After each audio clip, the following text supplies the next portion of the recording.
Okay, good evening. This is Toby Mathis. And we're back into the gift of financial stewardship for the evening. You're going to see this little box. I'm going to open it up right now. And you're going to see me pop open a few question panels. I'm going to try to keep it to a minimum just because you guys can actually see each other's names and things like that. I don't want to do that. So I'm just going to pop it open periodically and jump down and answer a bunch of questions. In the meantime, I'm just going to keep it docked off to the side. Hopefully you guys can't see that. If you can, stinks. If there's ever an issue during the event, I may not see it right away, but I'm going to probably check 15 minutes or so every time into that section. All right, so let's jump in. As kind of always, I like to start on a little bit of review. The review that I choose to start with is always kind of the stewardship and what are those rules. I use 7 rules. Obviously, the number one thing is to decide that you're going to be taking on that mentality as opposed to just being a consumer. I like to use boat analogies, but if you're on a boat or if someone's on a boat and they're going across the Pacific, since I'm out here in Hawaii, I like to think of Captain Cook and I forget the French explorer who got lost at sea, but Captain Cook, who ended up getting, I guess he got speared by a native here, but he also Cook Inlet over in Washington State and up the coast of Canada and all that good stuff. Was a great explorer. And I always think of if I was his steward and I was tasked with provisioning the boat, you know, that's one person, the person who's kind of in guard of the stores, and then there's everybody who's trying to eat it or drink it. If you ever heard about like the old military stuff when they were back in the days of sailing ships and using cannon, 1800s, is the worry is that if the boat looked like it was in peril, then the crew would break in and drink all the booze. And so at least they were going down happy. The mentality of the steward is to, hey, we want to conserve things. We don't want to be the crew member who you're having to protect things from. Quite often when you have a consumer mentality, you're just going to spend everything. And I'm not sure if you guys have ever had that in your life. I've had those folks. A lot of us, as you raise kids, there's a little bit of that where they just don't understand the value of a dollar and they want to burn through it. As soon as you give them a buck, it's gone, and they just need more. So the rule number one is deciding that's not going to be you, and that you're going to take on a different mentality and help people. Rule number 2 is get rid of poor thinking.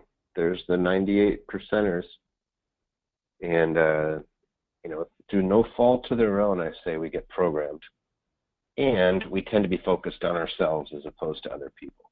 And so I use as the number 1 rule, do unto others, and that kind of removes it away from you.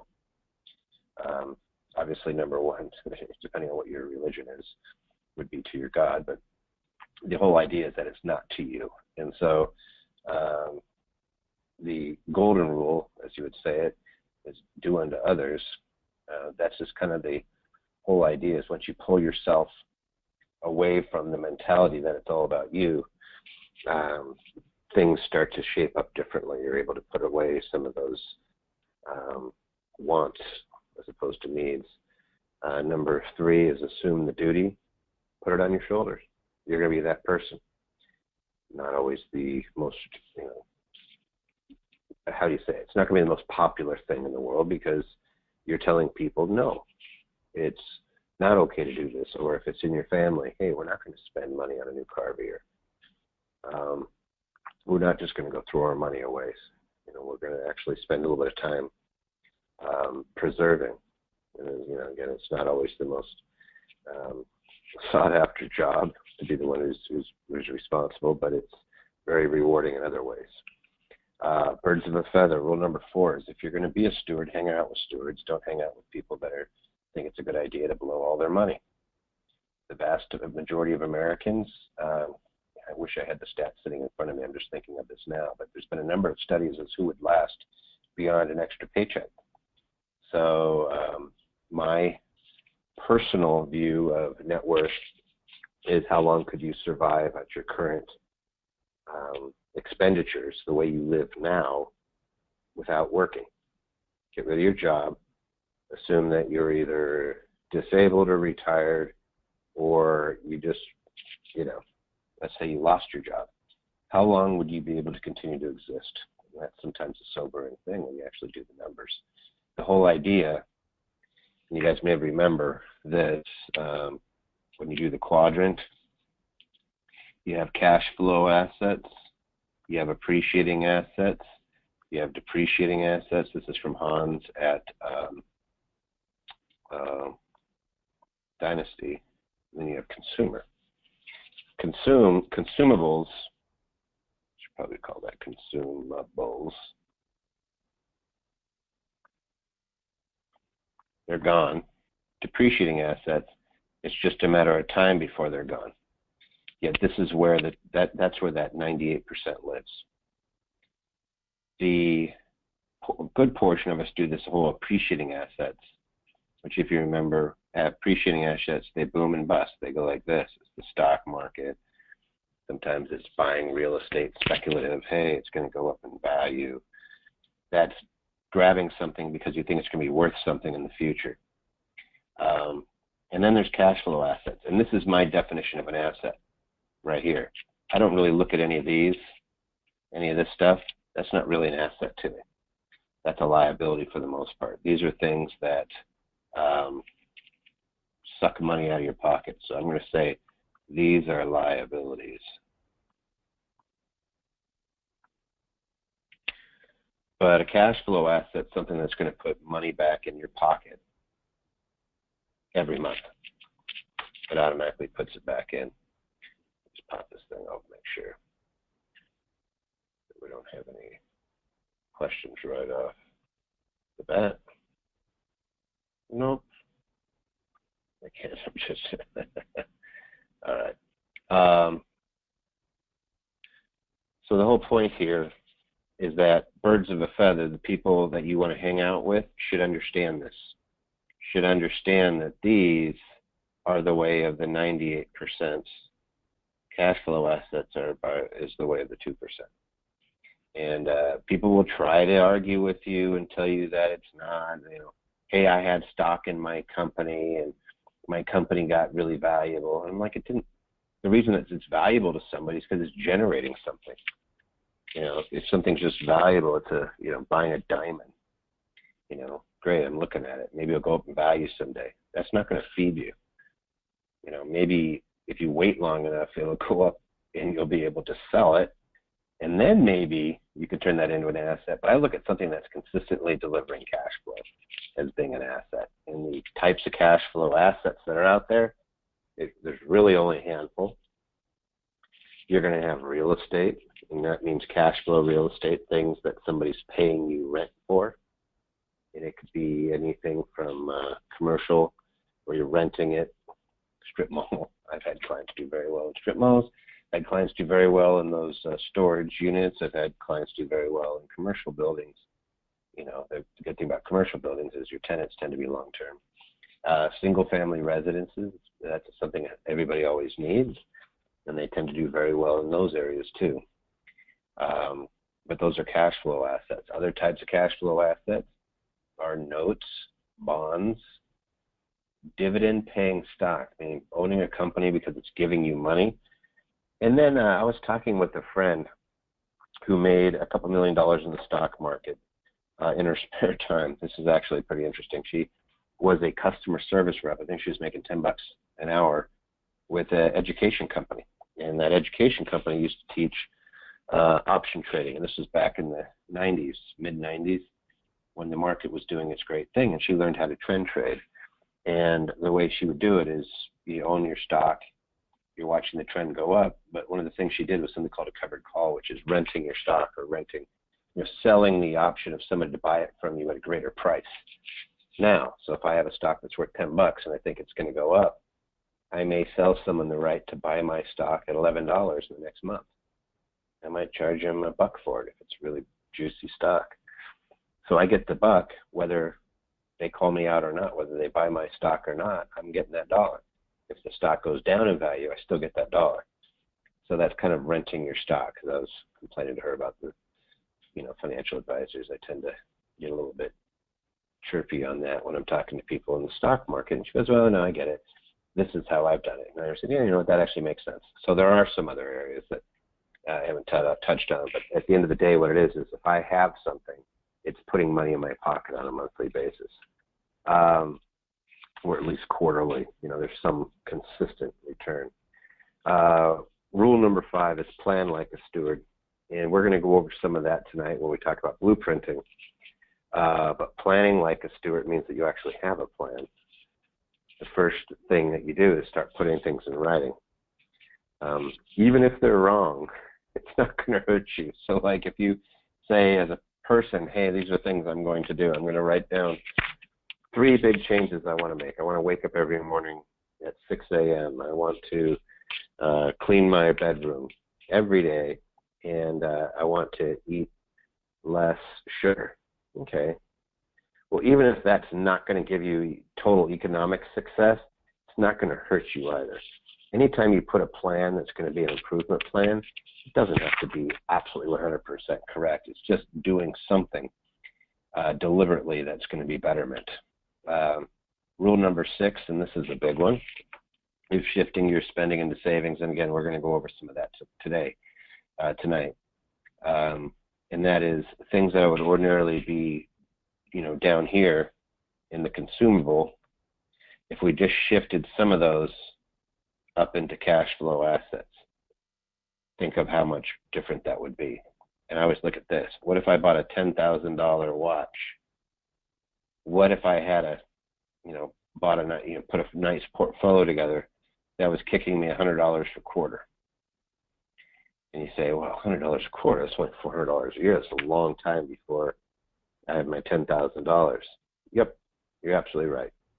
It's going to be a while. But then eventually it's going to exceed it, and then it's going to consistently, forever, put more and more. Like that could be 50 watches, 60 watches over time.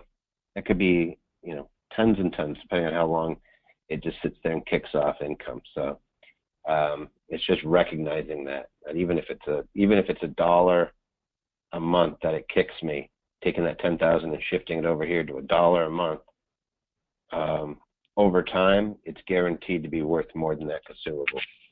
It's just a matter of time value of money, just not interrupting it. And then never rely on one source of income. So the last,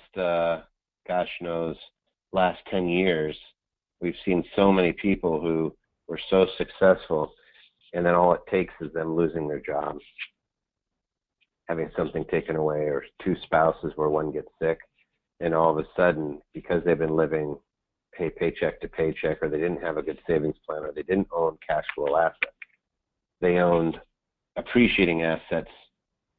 I'll show you how this works. So let's say I'll use a few different. I had a bunch of clients in this boat. So the stock market was kind of bumping along, and then dumped off in 2008, about a 30% to 40% knock. Just dumped its value, and that was just the Dow Jones. A lot of people lost a lot more than that. The Dow Jones, as you know, they replace components of it, so it's kind of a little bit of a shell game. But the 30%, well, you still have bills that are like along here that don't care whether you're down 30%. You still have to pay it. So you have to sell it, and then you have to pay it. So your expenses don't go like this. Your expenses pretty much stay at a straight line. Hey, maybe some fluctuations during the winter if you have electric bills and things like that. But it forced people to sell at a low. And so let's just do the math. Let's say it was $1,000. Now you're at 700. Oops, I had to sell. So I had a bill of $100 that ordinarily wouldn't have been a big deal. Maybe it's $100, but now I'm down to 600. How much money? I almost have to have 100% gain just to get back up to the $1,000 where I was at. And that's what happens when you start selling these things. The stock market, that's what people call appreciating assets. That's what happens when you're forced to sell them. What you want to do is have cash flow assets. and you do like hey, here's my target. My target is X number of dollars a month, and you want cash flow assets to equal that amount. And then you never have to worry about your active income. The money that you make, your assets are now paying your bills. Once you get there, then you know, recovery can usually be had. Like real estate makes geniuses of a lot of people simply because they can sit on it for so long. The longer you hold it, it tends to make up for any mistakes that you make when you buy it. So a lot of these things are the same thing. You'll see companies out there, when you start looking at dividend-paying stock, you'll see companies that have never had a big run-up, that are just consistently good values. And eventually people are going to realize, hey, that's a really good value. And especially when the market's doing its, you know, fluctuation, it dumps a bunch. People jump into those stocks and it drives the price up. Now you look like a genius. Everybody else is like, oh, we're chasing the next best thing. So anyway, so those are the 7 rules. You guys have heard me preach on it before. I will do it a million times, and eventually, hopefully, there's little pieces of it that are going to sink in every time. What we're going to be talking about tonight, this is our step number 3 of 5 steps to making your financial vision a reality. This is our creating a blueprint. So we already knocked off how the financial industry is ripping us off, aka how your broker is making us broker. Thanks for the hate mail on a few of you guys. Some of the financial planners don't like it when I start railing on them. And as in all things, it's industry-wide. The averages are the averages. It doesn't mean every single person that's in it is bad. I've had a few people take exception. They're like, well, but I always respond because, you know, buy and hold, is it accurate? Well, yeah, but we're not all like that. I'm not saying that they're all like that. I'm just saying that the industry is built kind of like a casino. There's probably really great dealers at casinos too. It's designed to take your money. Protecting your treasures. We talked a lot about liabilities that are floating around out there that can take them from us, and just being smart about it and just saying, hey, if I have especially cash flow assets, I want to put a box around it so people can't just come and take it. I want to be able to reflect off, you know, if somebody's coming after me, I want to be able to go, you know, and reflect it away. Or if something bad, hopefully, you know, you're not, you know, susceptible to if something, let's say we have rental properties, if something bad happens in one, hopefully this never happens to you, but if it does, and it's one of those catastrophic events, we've seen it enough to know that it happens more common than people want to give it, you know, give it mind, that it's stuck inside the box. That's an LLC, or sometimes what you'll hear is call it as a limited liability entity. Tonight we're going to be going over creating your blueprint. Any questions thus far? I'm going to pop this thing out. Let's see. Oh, perfect. Does anybody have any questions thus far? Because if not, I'm going to close this thing out. Looks like we are good. Make sure, can everybody hear me very well? And then I'm going to jump into the presentation in earnest. Yep, good. Okay, perfect. Sometimes I have a ton of questions and sometimes I have none. So I just want to make sure. All right, so let's jump into creating a blueprint. And I'm going to go over exactly what is a blueprint. You're going to learn, what is a financial blueprint? Let me just change my color. You're going to learn what is a financial blueprint. Priorities, this is a big one. When we talk about birds of a feather and deciding what's important, I'm going to use some percentages. Some of those percentages you may not be real happy about. I didn't see too many arguments when Hans was talking at Dynasty about the 70, 10, 10, 10. And so I'm going to use that, but actually the same numbers that I used last year when I was teaching this. And I happen to, you know, believe that that's probably correct. We're going to do some blueprinting to address threats in different types of industries. And we're going to use blueprints of others as an example. You guys may or may not remember the slide that no size fits all. There is no such thing as one size fitting all. Everybody's situation is a little bit different.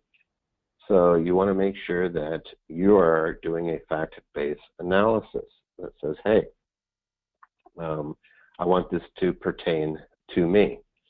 Now, one of the things that Anderson does is blueprinting. And for you guys, it's absolutely something that we can do. No cost to you guys. It's just, here, I'll just say, shoot me an email and I'll get the ball rolling. Or if you're platinum, you can go in and request a consult with somebody. And it's not one of those things where you're sitting here and you're forced to implement. Sometimes the ideas are pretty powerful, like, hey, I can save you $5,000 in tax, and it's going to cost you less than that. Sometimes it's one of those things where it's like, okay, this makes sense. And sometimes it's not. It's like, hey, this is where I see myself in the future. The time's not right. I've done that with people many a time where I said, you know what, I'd rather, you need the money in your pocket to continue to fuel your business. It needs gas. I don't want your gas money. You need to get your gas. You need to get rolling, and then worry about some of these things. But everybody's situation is a little bit different. So, what is a blueprint to you? I use kind of different definitions, but something resembling a blueprint, as in serving as a model or providing guidance, or better yet, a detailed plan or program of action. Whenever I think of blueprint, I always think of the Brady Bunch. I think the dad was an architect. So I always think of him sitting there drawing up his plans and using his blueprint. And I always thought those were pretty cool. I was like, wow, how do they write in white ink on blue paper? It's silly, the things that you think of, but basically it's just diagramming something out. I like blueprints because I realized when you first get into the legal profession, we like to write briefs on things and write lots and lots of words trying to explain something that realistically doesn't mean that much to most people. What most people understand is a picture. Like if I start a blueprint and I say, hey, the most important thing that you can build a plan on is having an estate plan. And on top of that estate plan, you're going to build your business. And you're going to have your cash, and you're going to keep it separate from your business. So if something bad happens over here, it doesn't come over. We can stop it from coming over and getting the cash. We just created separation. Most people can get that. That's all a blueprint really is you're drawing things out saying, hey, I'm isolating the business from the cash. That's all I'm doing. Because I have an estate plan, I'm avoiding probate. I'm avoiding making everything a public document. I'm making sure that if I'm incapacitated for some reason, that I have advocates. I'm making sure that if something happens to me, I have someone to advocate for me in the hospital. Somebody to make sure that they pay my bills. All those things are covered through a very simple plan. What does this do? This covers a few things. I can get a lot of tax savings and liability protection over here with the business. And then a ton of liability protection or asset protection because I'm protecting my asset. I'll just call this asset protection with the cash, making sure it's separate from me. Let's say my family down here, all the crazy stuff I do. And then because I have everything in my estate plan, I don't have to worry that if something happens to me, I don't have to worry about these things disappearing. It ends up like, it's not rocket science, guys. It's actually pretty straightforward once you start drawing it out. And I'll show you how that works tonight. We did a lot of they were kind of the risk quadrants. And I'll see if you guys remember this or not. Let's erase this. So I made 4 quadrants. Your personal realm is in the upper left. That's your personal realm. And in that, you're going to have your cars and all that stuff, your house. This is your business realm. This is where you're going to have your 1099 income, your consulting, all that stuff. So 1099, non-W2. In other words, this is not where your wages go. This is where your business income comes. If you are getting 1099 income from somebody, chances are you're a business. And then this is the passive side over here. And in the passive side, you have stocks, bonds, cash, liquid assets in the upper right. And then you have your risk assets, which really comes down to real estate in the other quadrant. Does that make sense? Let's see. I'm going to open this puppy up. How long does it take to draw up an estate plan? Audio keeps dropping out. Anybody else having my audio drop out? I want to make sure it's not just, it could just be, nope, audio's fine, audio's fine. All right. So chances are that if you're listening to it and you're listening through your computer, sometimes the bandwidth causes issues. I would dial in on a phone, just do a dial-in. Okay, so first off, I hope that this is making sense to you guys. A lot of you guys have gone through this and you're starting to get it. You're becoming old hat. You could even drill down into one of the quadrants. Like let's say that we're going into our risk quadrant.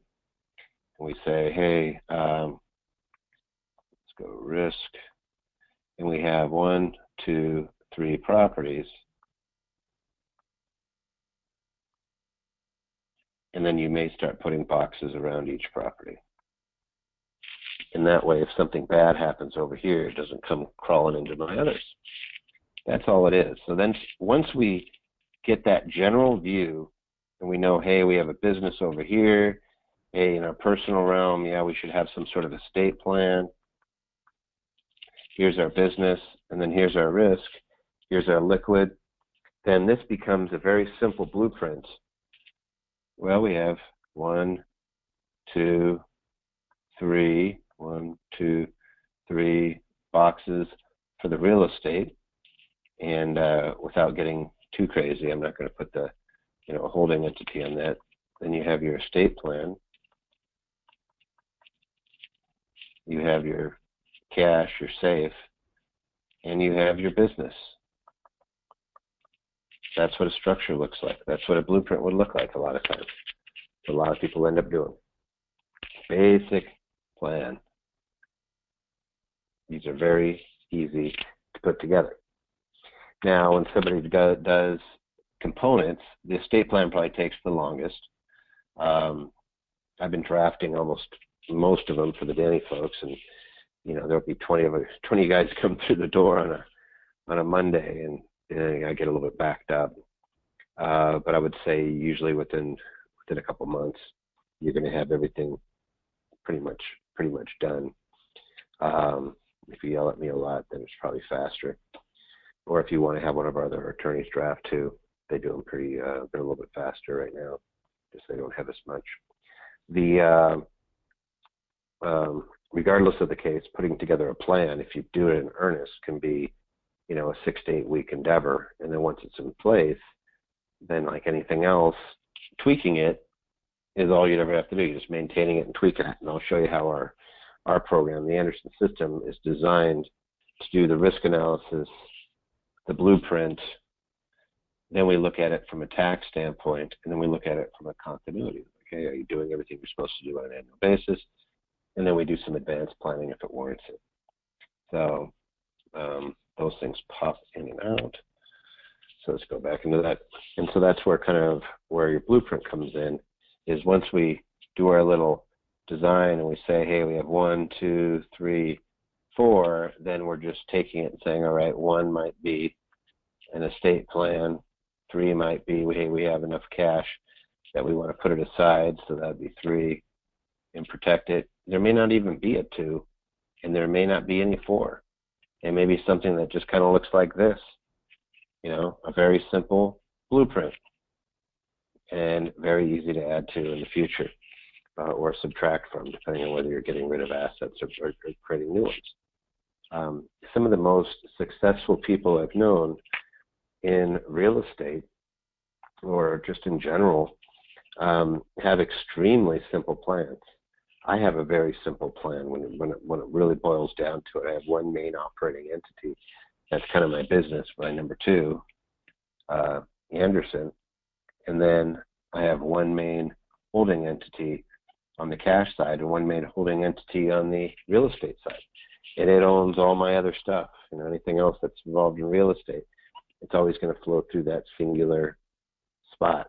And so my blueprint is actually very simple. It's very easy for banks to understand, very easy for me to understand, very easy for accountants and whatnot to understand. That's the whole idea.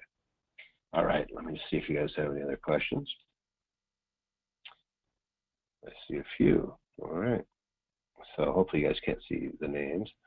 What is the estate plan? All right, so an estate plan, real simple, is a living trust.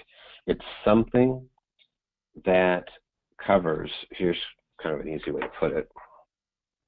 Oops. An estate plan covers you. So let me break it down into what is encompassed. So if I go into your personal realm, and when I look at a personal realm, I'm really looking at things like your personal assets. So here's you. Hey, maybe you're married, kids,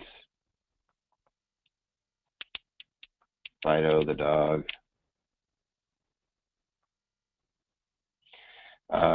your house, car, personal belongings, the stuff. All of that kind of goes in your personal realm. It's not a business asset. Drive your car to get around. Your house is where you live. Put a chimney on it. It's cold now. It's up here. So those things. So what I care about is A, health, finances, in passing things on to these guys or to future generations. And so what is your estate plan? What should it do? It should address all three of these things.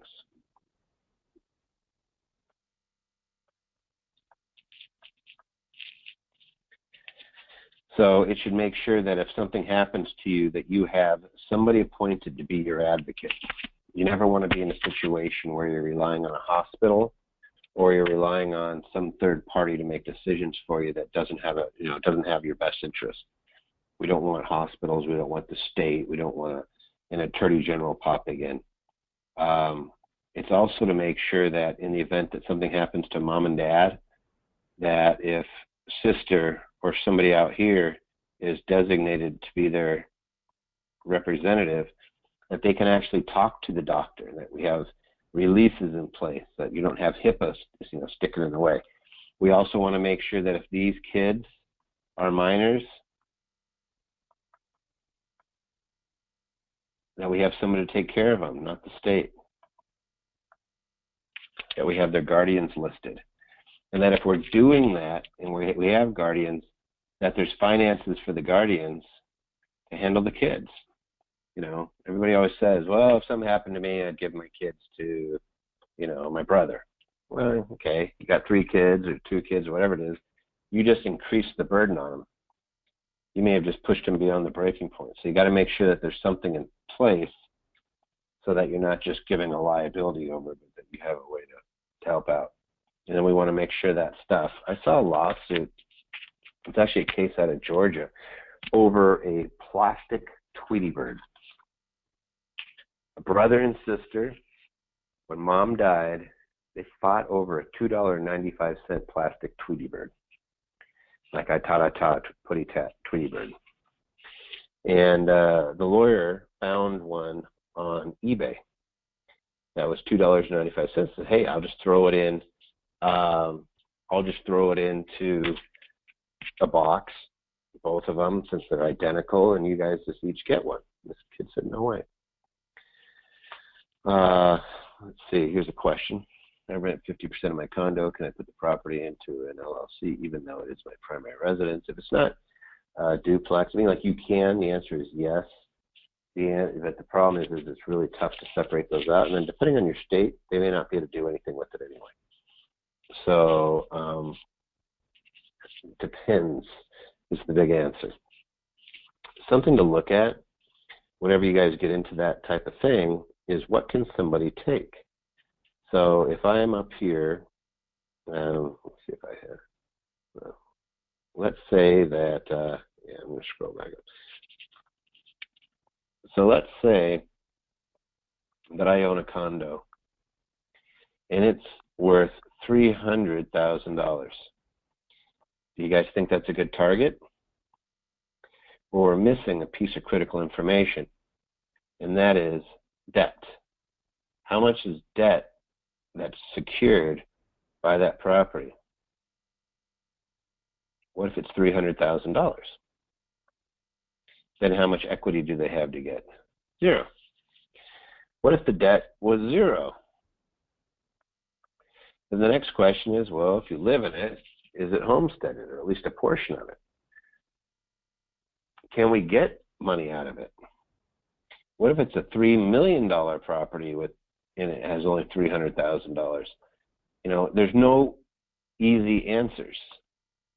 This is not much equity for a $3 million property. For a $300,000 property, that's a lot of equity. It just depends on the actual property. And then, you know, again, some states have 100% homestead exclusion, Florida and Texas, for example. They may not even be able to take it. So we may say, hey, that's not a bad thing. Let's just keep it the way it is. You know, have somebody rent a portion, make sure you have some insurance, and make sure that that equity can't be taken. All right, zipping along. Let's go into when we're creating our plan, our blueprint, and we're looking at all things involved. I'm going to say that there's 4 priorities. And you remember Hans putting these out too. Number 1, and these could all be different for you. A lot of people, where I have giving as the number 1, quite often that's number 4, because living is difficulty. Easiest way to look at giving is tithing or donations, things that you consistently give. Living is the money that you live on, that covers rent, food, living expenses. Savings is what we tuck away, and hopefully you're tucking it away. Hopefully you're tucking it away into cash flow assets. At a minimum, hopefully you're doing it into appreciating assets. So like even if you're one of those people that just doesn't, maybe you can't get into any cash flow assets right away, you either don't have time or the requisite knowledge yet, at least you're putting something into some sort of asset or a forced savings plan. A lot of times we use something called a 7702 plan. I'll have Greg talking about that, but that's where I use Index Universal Life or Whole Life or some of these policies where it's like a forced savings plan. You put it in there because you'll be able to borrow it out at some point in the future. You don't have to pay the tax on that gain because you're not selling it, you're just borrowing against it. So, you know, these things pop in. If we can't, at least we're putting it someplace other than spending it. And spending it is the last thing. It's things we want but do not need. Here's kind of an interesting thing that I saw somebody do once, and I tend to agree with it. And that is if you say that I want a new car, then you should figure out what that price is. And then you look and you say, based off of what I know, I have opportunities for cash flow assets. And then I want to buy those until the income that's being produced off the cash flow asset pays for the car. So this might be tenants in a rental. And when it's all said and done, maybe you have a couple, 2, 3, or 4 of them. And you say, hey, these are my houses that are paying for cars. You can break it down. You can absolutely break that down. I'm not someone to sit here and say don't spend your money on things that you want. I'm just going to say make sure you've covered them all. Here's somebody. So if I own my house and I have a HELOC on 65% of the house, if someone sues me, I want my house, they only get 35% of it. That is true. And it gets better. Depending on where you live, I mean, if you're up in Canada, it's a little bit different. But depending on where you live, it's going to dictate whether you have state protection. It's like if in that same scenario is that 35%, they wouldn't be able to touch any of it if it was in Florida or Texas. If you go bankrupt, then there's federal exclusions, and it might be 100 and some thousand, maybe 125,000. But the point is just that there's certain things where they're not going to be able to touch it. For the most part, I've never seen anybody really go after somebody's house. You're going to use all the equity in that house to fight things before you'd ever give somebody your house. And then even in one case, I saw a guy bulldoze it. I think it was a divorce case.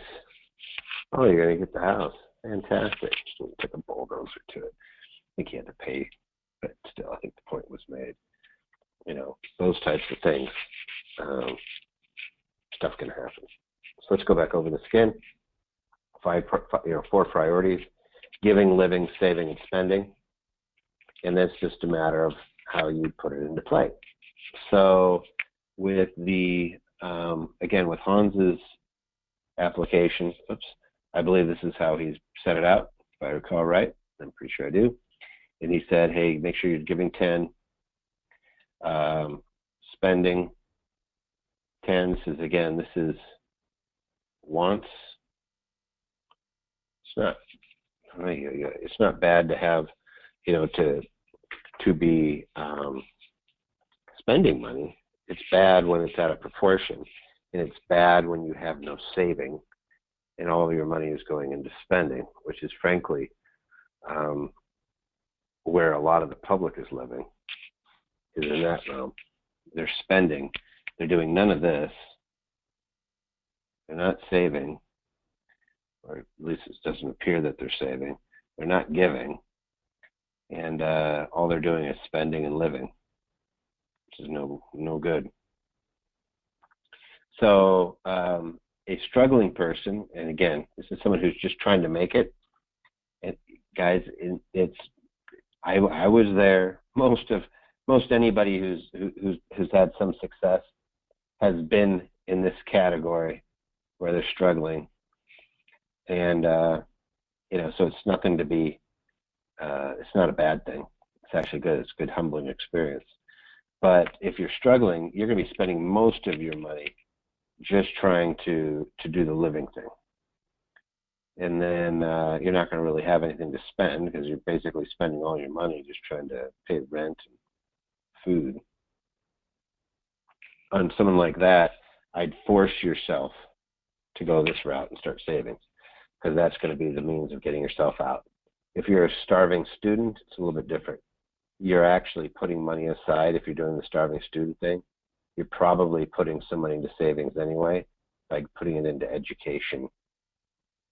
You know, you're planting a seed there. As things go along, you know, I kind of look at my doctor clients. They spend a little bit more. Let's say they're making $500,000. They're spending a lot on their wants, significantly more than, you know, the average person makes. They're spending. They're saving a big chunk of it as well, and they tend to give more. And then the uber wealthy, that was kind of funny. It's like I used to draw and put them in between here. They're either saving a ton or they're giving it away. I know both. Most of the people that I know that are really, you know, doing, you know, the high 6 figures, low 7 figures, they're giving a big chunk of it away. And a lot of them that are reinvesting it. I say spending, realistically, these numbers could also go back and forth as being interchangeable. I think he's switching on me. Those things could be interchangeable, the spending and the savings.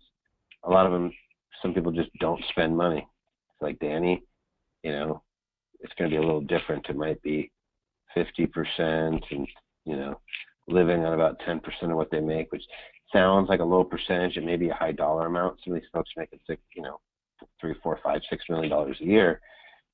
So they're living on a big chunk, but it's a small percentage of their wealth. And then quite often they're reinvesting it. So I say some are just burning the money. Are they spending it? What are they spending it on? Some of them are putting a lot into savings, being like dumping it back into their enterprises. So that could very easily be 50%. You know, you can move these numbers around quite a bit. But for my purposes, I'm going to say from what I've seen, you'll see some of the wealthiest clients end up giving away a lot of it, and then they tend to live well.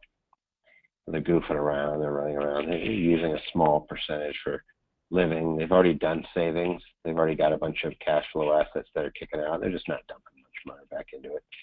They're just living off everything that's coming out, so they're not too worried. Want a plane at some point. Hopefully we can use it, but yeah, of course. So, Mickey, that's interesting. So there was a client of mine, and let me just give you the kind of the thumbnail sketch. So this particular client, he and his wife lived in West Virginia and didn't have a lot to spend money on. They lived way out in the middle of nowhere, about an hour outside of Man, West Virginia. He started his business at zero, and over about a 10-year stretch, built it up to over 100 million. And at the time, I remember sitting down with he and his wife, and they were having some reality. The reality was government regulation was cracking down on their industry, and they were going to get the joy of getting the once over. They were tiptoeing into the financial field, and the powers that be, which are these big, huge brokerage houses, were cracking the whip through the use of government agencies. So the government agencies, like the SEC, likes to kind of do its enforcement action. They like to get money. So the SEC was going after certain companies. This is what they do. It's kind of like, get to a certain size, and then they give you the good old once over, charge you some fines, and you go about your merry way. So I kind of said, hey, this is what you're going to be doing, but what do you like to do? I said, you've got enough money now to where you don't have to work ever again. And frankly, if you're doing what you like to do, you're not working anyway. So what do you like? And what he liked was airplanes and helicopters. The airplanes at the time, it was we had 1 year that was an unlimited homestead, an unlimited bonus depreciation. Really what it's called is 100% bonus depreciation. What that means is no matter how much you spent on the asset, if it was new and it qualified as equipment, you could write it off the year you acquired it, no matter when you paid for it. So let me just make this in English. In this particular case, let's say he spent $1.5 million.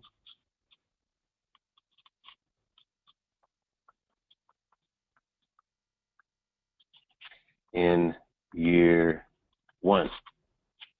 How much did he come out of pocket? Let's just say it was zero. He can write off that entire $1.5 million in year one. That's what the law allowed.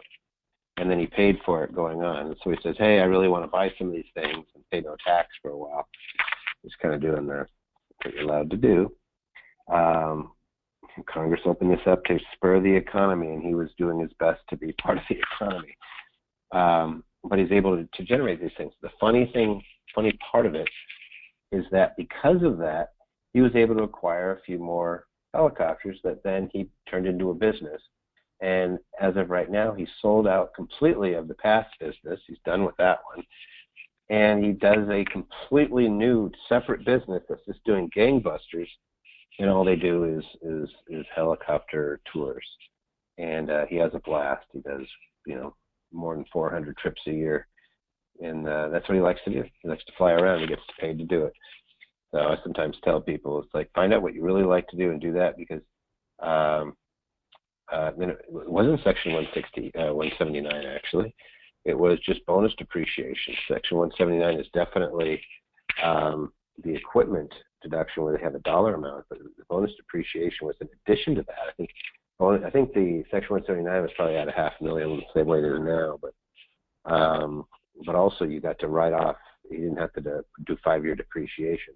Airplanes were 7 years. And for those of you who immediately just lost, what they do is, ordinarily, if you bought an asset and they say, hey, this asset, let's say it's 5-year property. 5 years, that means it's only going to be with you for 5 years before it's worthless, before it gets used up. So you get to divide this number by 5, and that's going to give you, what, $300,000 a year? That's how much you can write off of that purchase price. You're depreciating. So over 5 years, you'd take the total of 1.5. When you do bonus depreciations, you just say, hey, rather than 5 years, do it all right now, 1 year, so you can write the whole thing off. This year, I think we're at 50% bonus depreciation, which means you divide it by 2, you get $750,000 right now, and then you take the remaining 750, and you divide that by 5 too. What does that equal? 1.25. Whatever it is, 1.25.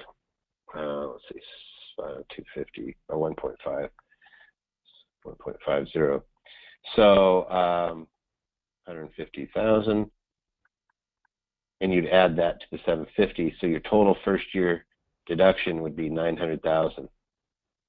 You'd add this to this. So you'd add this and this to equal that. So that's how bonus depreciation works. It's a little bit of a math puzzle for me. I like that sort of stuff. I don't expect you guys to know it all, but that's why you keep guys like me around, is we like to play with the numbers. So you never know what it's going to turn you into. I've been around enough folks to realize that a lot of people do things because they think they need to make money, not because they're passionate about it. And I think that's pretty sad. I always look and say, you want to do what you really like to do and where your talents lie. And I don't care if it's painting or being a fisherman. Actually, a really good story once somebody told me was this American businessman went down to Mexico and went fishing with this guy. And this guy had a little fishing boat, and he took him out, and it was the greatest fishing trip the guy ever had. And the guy was like, oh, my God, I could, have so many guys come down here. I know so many business people. They would pay you a ton of money to come down here and fish with you. You could have a fleet of boats. And the guy kind of looked at him and said, why would I do that? And he goes, because then you'd have more money. And the guy would say, well, what is that going to do for me? Well, then you can do anything you want. And the guy looked at him and said, I already do. I go fishing every day. So there's a lot to be said for just realizing that if you're already doing what it is that you like to do, then the money tends to follow, but it doesn't really matter. I just figure, hey, you better do what you really love doing because you may be doing it for free. But who cares? You still love doing it. All right, things that we're going to address in our blueprint, and again, what I'm probably going to do in this session is I'll end up opening it up to you guys quite a bit. I want to get a little more feedback. It's going to be a little bit weird with this with my question and answer. And I'll go into some of these questions. Connection says, if I had a whole term, what's the tweak an existing living trust? All right, so I'm going to go into some of these questions in a little bit. So I don't mind you asking them, but I'm going to jump into a bunch of questions. So I have a feeling some of those are going to take us down a few rabbit holes. So the 3 things we always look at whenever we do the risk reduction formula: lawsuits, taxes, death, disability. Put another way, our mission at Anderson is preserve, protect, and prosper. It's making sure that things don't spoil, protecting them from third parties, and then allowing your family to prosper, allowing who you want to prosper. So when we do that, we break it down into the quadrants. We have the active side, your personal realm. We have below the, this is the personal, and then we have the business. On the active side, those are things you have to do that are sweat of your brow. The business side are things like your sole proprietorship. It could be an MLM. It could be anything that you're having to do, that you're putting in the time to do. Then we jump over to the investment side, and these are passive. In investment, I always just kind of say this: if we have one side that's active, we have another side that's passive. They call it the investment side, but I prefer passive. It's just something that these things create wealth without you. So the no risk is where you have, let's get a different color here. The no risk is where you have your stocks, bonds, cash. That's where these are the things that don't create risk for you. They're not going to get you sued, but that somebody really wants. If I'm suing somebody, frankly, I don't want their car. You got to remember, I did liquidation growing up, and I know what a car is worth at an auction. It's not that much.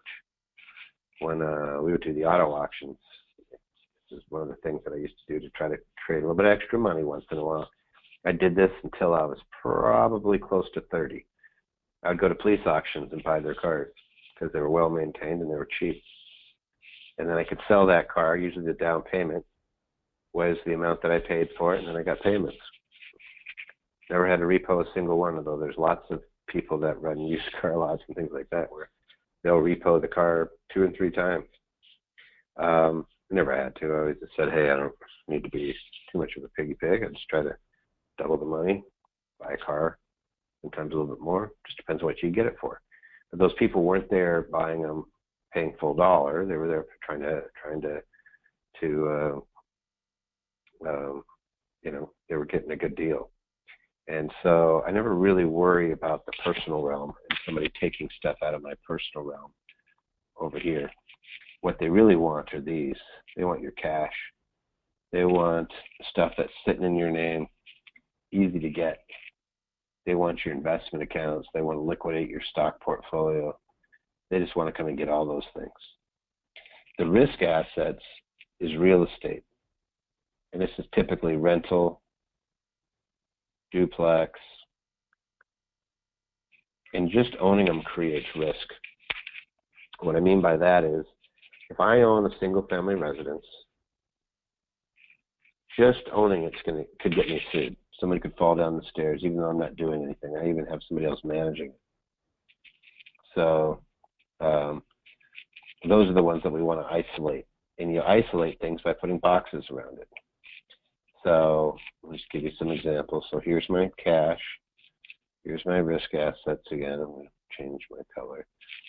So maybe I have a 1, 2, 3 rentals. I have my business. I'm just going to say an MLM. And then personal. I have a spouse who makes a big W-2 income. We have a couple cars and a nice house. And that's my estate. And what am I really concerned about? I'm concerned about something happening over here that'll take my cash, take my income off my MLM, take that nice big W-2, wages, get me garnished, whoever, my spouse getting garnished, all those things that comes along. I'll get into pay for the second. So that's your risk analyzer. That's what we're doing. We're breaking out. Now let's kind of stop and, hey, let me answer a few of your questions. Then I'm going to dive into the personal realm. And really, probably the most important component is building a strong foundation. All right, we have some good ones here. Okay, if we had a term policy, so that's a life insurance policy. And I think we'd be better getting a whole life. Can Anderson set us up with that? So my partner, Greg Boots, wrote a book called The Private Vault. I'm just going to kind of go through this with you guys, so bear with me. So we tend to look at the Internal Revenue Code and look for little nuggets, things that we can get out of it that's going to be that's going to benefit us. And so it's 26 USC United States Code 7702. And what that says is the cash value of certain financial instruments, including life insurance, does not get taxed. No tax. So there's different types of policies. So when you buy a life insurance policy, a lot of us are used to buying term. And what that means is that for X number of years, they will give you Y dollars for death. That's called the death benefit. So you're paying X number of dollars per year. So let's just do this. So X dollars a year.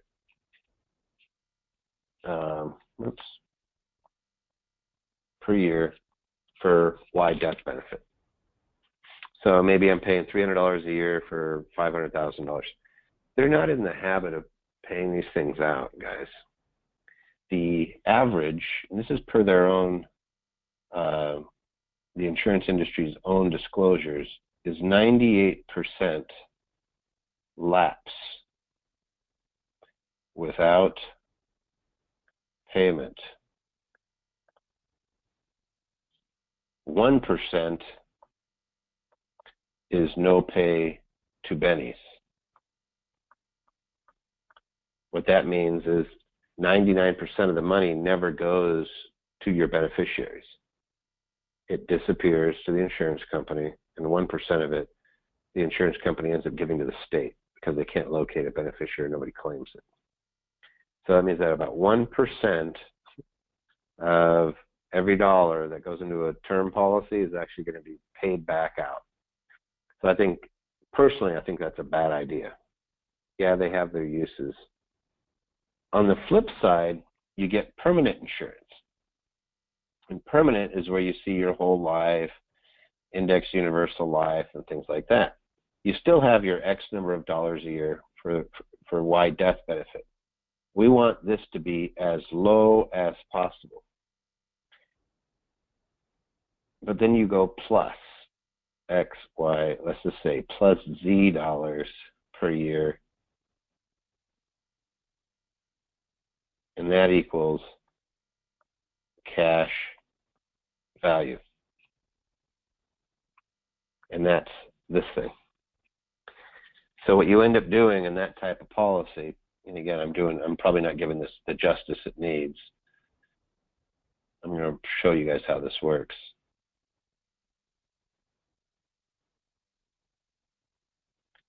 What you're doing is you have a whole gamut.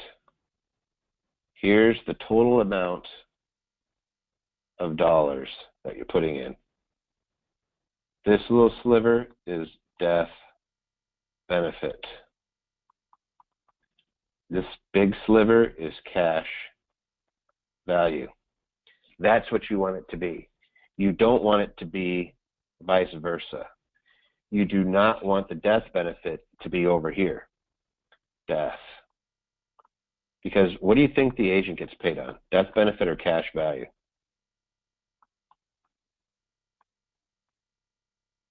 This is bad. The agent gets paid on that death benefit. What you want is the death benefit to be as low as humanly possible. And it's called a modified endowment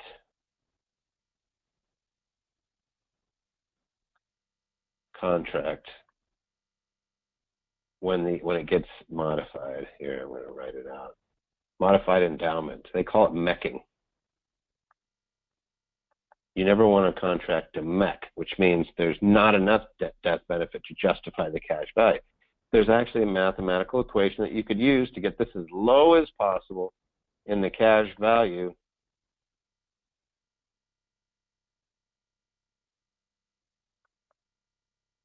as high as possible. That's where it really makes sense. And this cash value can never go below zero in many policies. The type of policies that our office is going to talk to you about, I'm not a licensed insurance guy. One of my partners is, and all he does is look for the best company at the time that's working with a particular individual and get the lowest quote as far as death benefit, highest amount that they can put into cash value, best value, and you're shopping them all and just saying, hey, what's the best on any given day? It's like a mortgage. What's the best one? You know, what's the lowest interest rate, right? In this case, we're saying, what's the lowest death benefit, highest cash value, least amount of cost. It's going to give you the biggest return. And then the reason that we like these is because you can never go below zero on your investments. When the insurance company invests this cash value, they don't have this, the boom and bust. What they do is they say, you never go below this line. We're going to cut out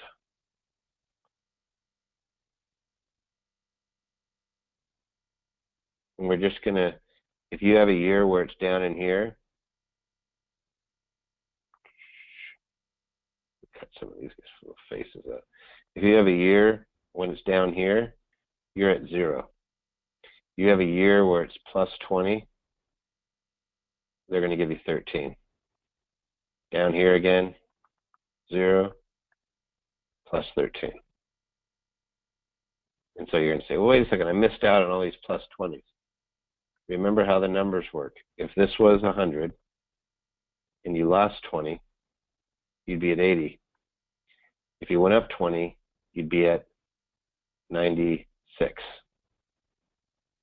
You wouldn't even have made it back down. And you lose 20 again, what's 20% of 96? Whatever it is. Like 19 something. 19.2 minus 19.2. So you're down, whatever, 70, 78. And then you're going to go back up 20%. So you're still going to be down here. You never make it back. So that's why we like these zeros. And the reason that the insurance companies do that is because they don't buy the underlying stock. They buy options on the market. They buy options. Let's go. There's a bunch of questions now. Let's see.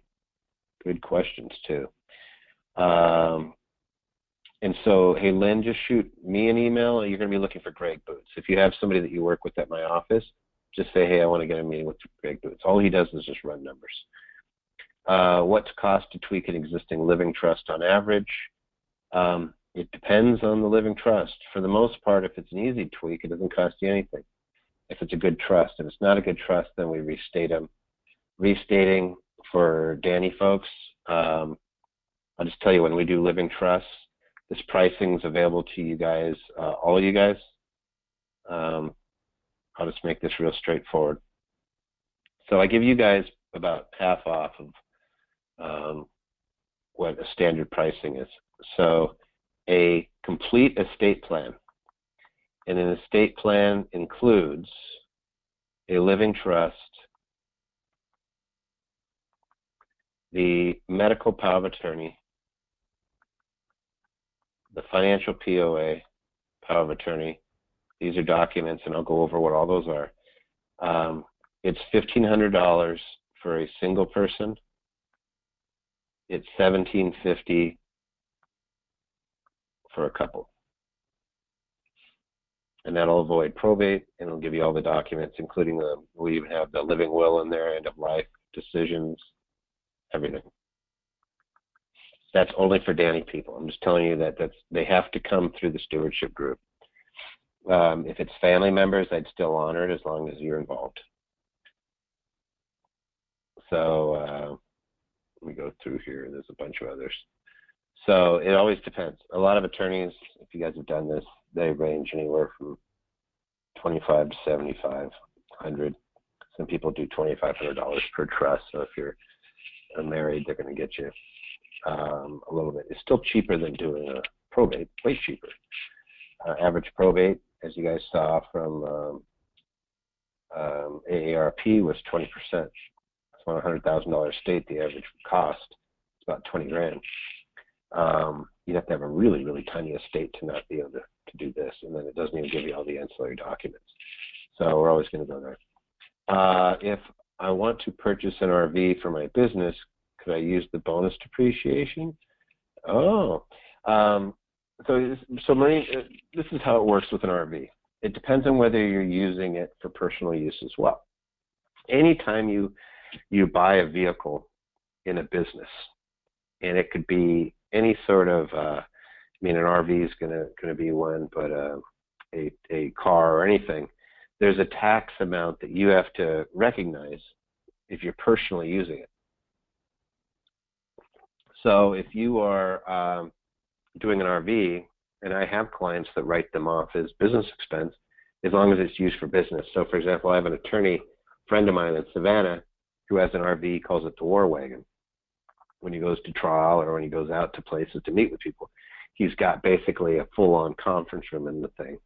It's huge. Can you sleep in it? Yeah. But, you know, that's the point. RVs, typically, I look at those as being personal if you're going to use them for just driving around. And if you use them for business, in other words, if you're doing some business, you know, that you can mix in, like if you're a real estate investor and you're going around looking at the countryside and, you know, you're making sure you're stopping off and checking out real estate deals and investing in some periodically, you know, you're really in earnest looking around, you get 54 cents a mile. You just write that off. You don't have to recognize it as income. It's just money that gets to be, you know, that you get to have. So as in all things in life, there's a little bit of it depends, but yes, if you did that with an RV, you would be able to use the bonus depreciation. And would my tax deductions actually pay for the RV? So the way that bonus depreciation works is I get to write it off right away. I may still have payments on the RV or on the equipment over time. So it's not like I get to write off both. I get to write it off either this year or I'm going to be spreading it out over time. I did this in my business one year when we had a pretty good year profit-wise, and it's like, oh crud, I need to cut it down by you know, close to $1 million is my goal. It's like I don't mind paying tax. I just didn't want to get torn apart in that particular year. So in our offices we have about 6 big copy machines, and these copy machines are anywhere from $200,000 to $300,000. You know, big copiers. And so I leased them with a very, very low value paid on termination value. If it's less than 10%, then you can treat it like you bought it.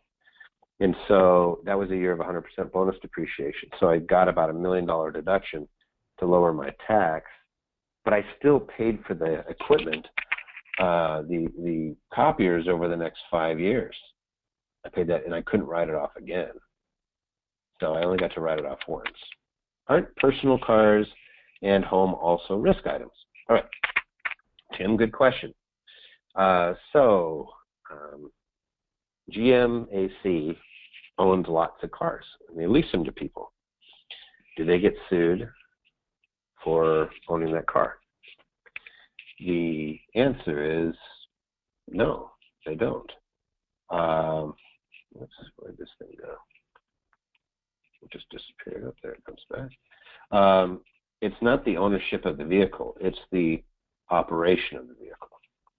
So where the liability comes in is in the operation. So it's not whether I own it or not. It really comes down to who's actually operating it. Cars don't drive themselves, so that's for the liability. The home, there is a liability for it, but it's still your personal residence. There's nothing you can do about it. You can't make it into a rental property and rent it to yourself, unfortunately. And even if you could, there's still lots of homestead exclusions that aren't bad. So, you know, you're always going to have a place, the IRS knows this, courts know this, you always have a place where you kind of have to live.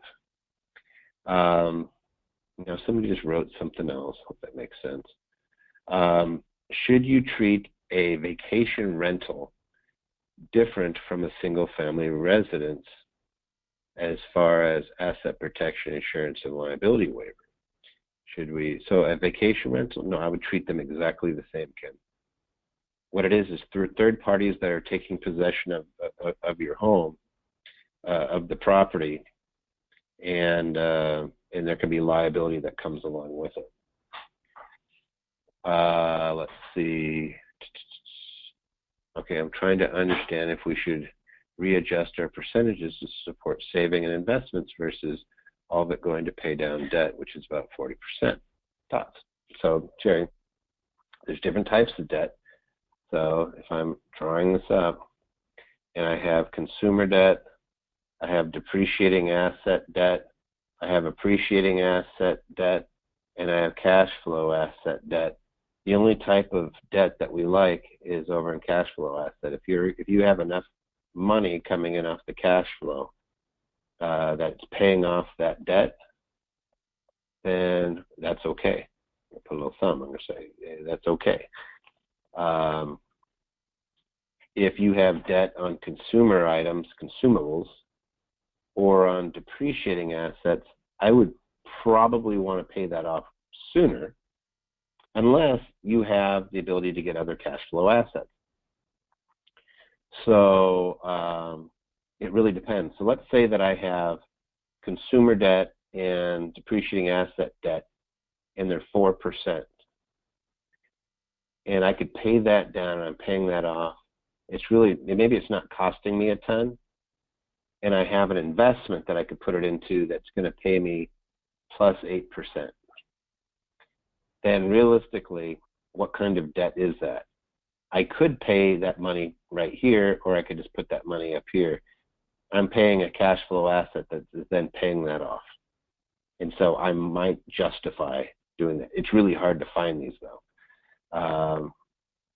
So you look at that. It's a game of calculation. And if you guys remember, what are the 3 rules of financial planning? It is calculate,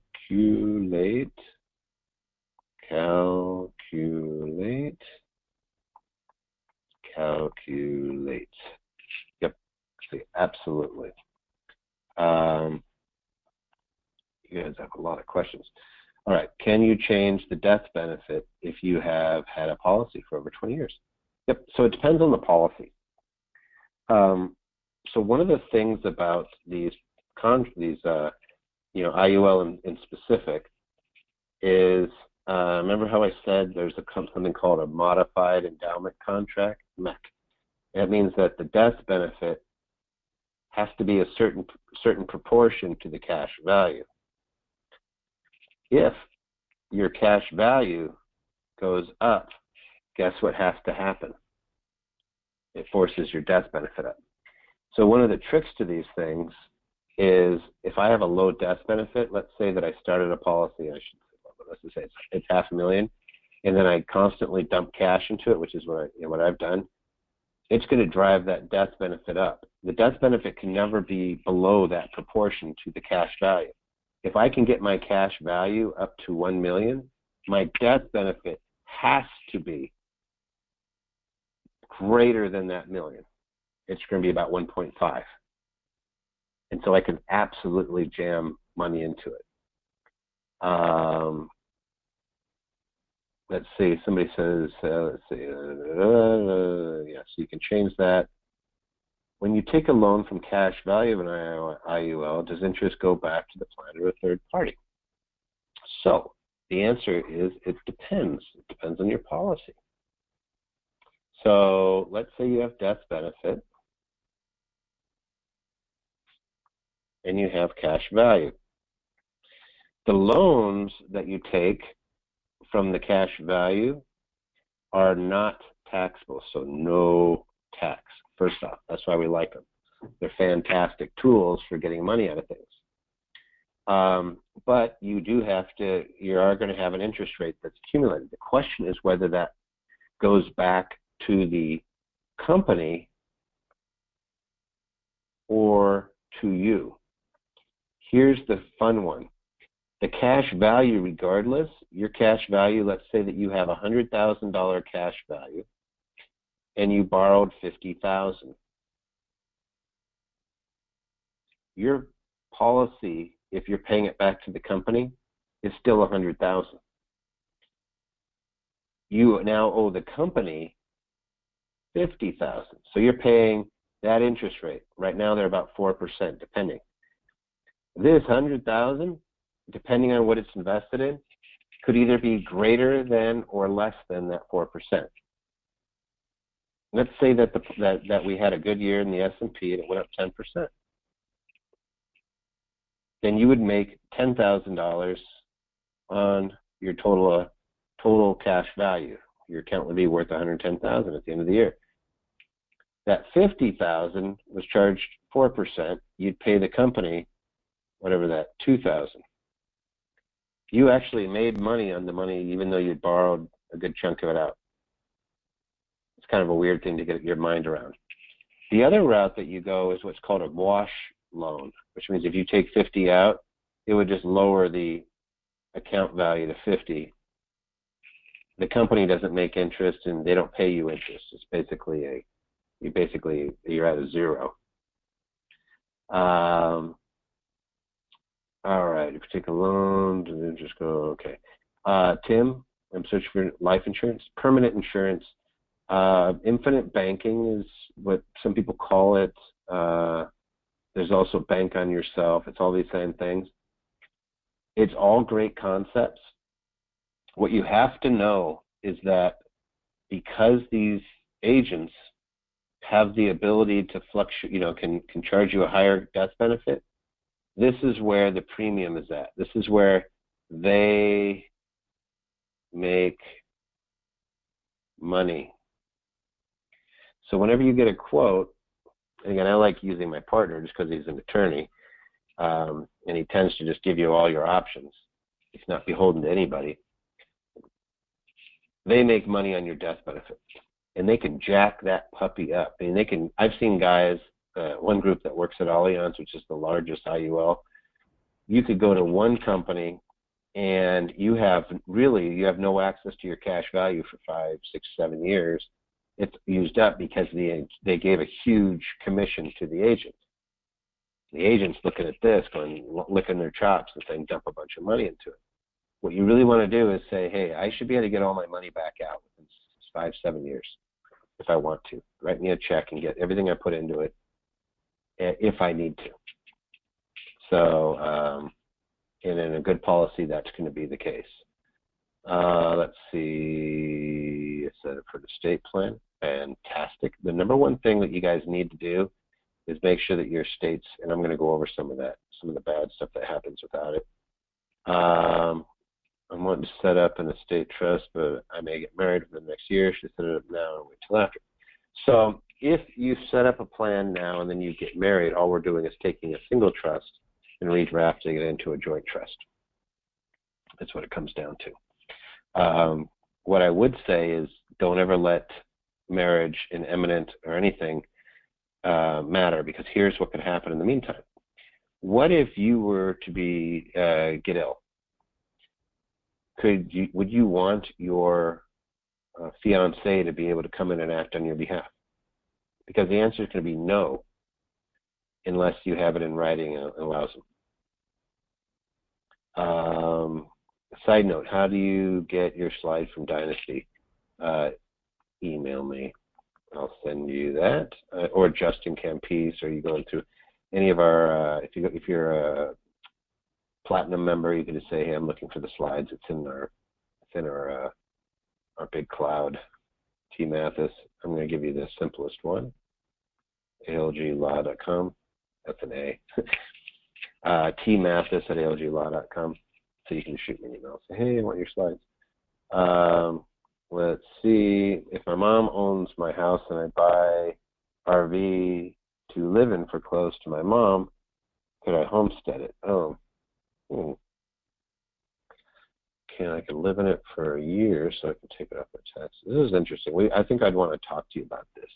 You can't homestead an RV, but depending on how you're working with the oil company, I have taken them and used them and had the company reimburse. It's going to be a funky one. But there's federal rates of both accommodations and eating, things like that. So either you either get that from them, or you're basically having the company provide you with, in that particular case, the company maybe will provide you with a place to live while you're traveling to your job. Why would you consider a low death benefit? So I can jam as much into the cash value as possible. What we're looking for on an IUL is the cash value. And if you're somebody who can't be insured because either you've had illness or what other reason? Then you go find somebody in your family, like one of your kids, you insure them, and then you buy the policy on them. But the real reason you're doing it is because the cash value grows tax-free, and you can get it tax-free. And the reason that's a huge deal is because if you get it tax-free, it's not going to make your Social Security taxable. The reason that the IRS is, fine with the IRAs and, some of these plans is because it's going to push you into a point where they get to tax you twice. They get to tax you on, they didn't give you the deduction on most of your self-employment income, most of your Social Security. When you take it out, they can tax it. Now they've taxed you on something that you never got a deduction for. They've taxed you twice on it. Kind of stinks. Comparing that to a 401k loan. 401k loan is not bad unless you're giving it to a company. So 401k loan, let's say I have a 401k, I can borrow from a 401k up to 1/2 of my account, capped at $50,000, paid back over 5 years. Not a bad thing. I use this a lot of times when people have IRAs and or their 401k with their own company, and I'd rather borrow money from myself and pay myself back interest than wipe out all their personal debt. I got a deduction for it. I don't have to pay tax on the money that I'm borrowing, but it is a bit of a different animal. Now, I use my IUL, and I have 3 policies, full disclosure. I use them there's a number of reasons why you have IULs, and we'll get into all that. I think it's next week. But I use them as a bank. So that cash value, I want to pay it back. I just want to use it like I would a bank loan. So when I bought my daughter's car, for example, I just borrowed the money out of my own policy and then I paid it back instead of a bank. That's the way I look at it. That's why they call it bank on yourself, or infinite banking. The whole idea is that the more cash value you have, the less reliant you are on third parties for cash. You start borrowing it from yourself instead of from the bank. Who's the best person to contact at ALG to get started with an IUL? There's Amy Kasperjak and Greg Boots. There's a few others, but my partner Greg Boots is the best one. If you shoot me an email, I'll put you in touch with them. And again, all they do is run numbers. They're going to look for the best policy. We don't care what company it is, what area, as long as it's a good, A-rated company with a long history, you're looking for the best deal. And it's different for men and women. It's almost never the same company when you look at a husband and wife. They all specialize in it. It's like anything else. Sometimes the rates are better on this week than last week. So you're always looking for the best deal. Let's see, and then I'm going to go back into the presentation. Is it a good idea to take equity out of a rental house that's almost paid off to pay off consumer debt? Almost always, I would say yes. I'd rather have very little equity in a rental that can be taken from me. But also those types of, if you're trying to get, how do I put it? Consumer debt's going to be, is painful to you. It's going to make your FICA score will go down by having that consumer debt. You pay off the consumer debt, your FICA will go up, which means that your loans are cheaper anyway. And your business could also qualify for loans on its own. So it's kind of like this weird double-edged sword. When we get ourselves in consumer debt, it pretty much screws us up in the business world too. So I would say that it's always a good idea to get rid of your consumer debt. And if you can use your rental house to do that, that's great. Then somebody else is paying off your debt, right? Instead of you paying the consumer debt company interest, and you're basically not paying interest on that house. Now you're keeping it here. You took out the third party that was paying interest. You're paying the interest on the rental house, but you have a tenant that's paying it off for you. As long as it's positive cash flow, I would do that. Tim, planning on real estate investing. When do I create a parent holding LLC? And when do I create the LLC for the property? How far in advance? You don't have to set it up in advance. If it's commercial property, you have to close in the LLC nowadays if you have any financing on it. If it's single-family residences, frankly, you can do that even after the fact. Try to have them done ahead of time, or I try to capture it in a land trust, which we'll talk about trusts a little bit tonight, I think. But you don't feel like you have to have these things set up way in advance. I have a term right now that I have been going through changes. My kids are older now. Who do I contact to get into cash value life insurance? Again, Greg Boots. I'm just going to write his, G Boots. And Greg's been my partner for 20 years. Went to law school with him. That was in 94. So I guess it's longer than 20 years now. Whatever it is, it's been a long time. Good guy. He wrote a book called The Private Vault that you can get on our website. So do you use your IUL as a cash flow asset? It can be. Realistically, what it is it's a safe silo. A safe silo, it means you don't go below zero and you're really using it as a stockpile. And you know how I said a silo? You put your grain, there's the silo. As you put your grain in it, you got to worry about these guys, rats, eating all your grain. This is a way to make sure that they don't eat all your grain. And you need life insurance. And if you have kids, you need life insurance. If you want to create a true dynastic plan that's going to benefit people, a life insurance policy is a fantastic way of jump-starting that. It actually really works well. All right. Let me jump back to this. Somebody just bought The Private Vault on Kindle. How much was it on Kindle? Was it probably not that much, $10? And yeah, it's written somewhat plain English.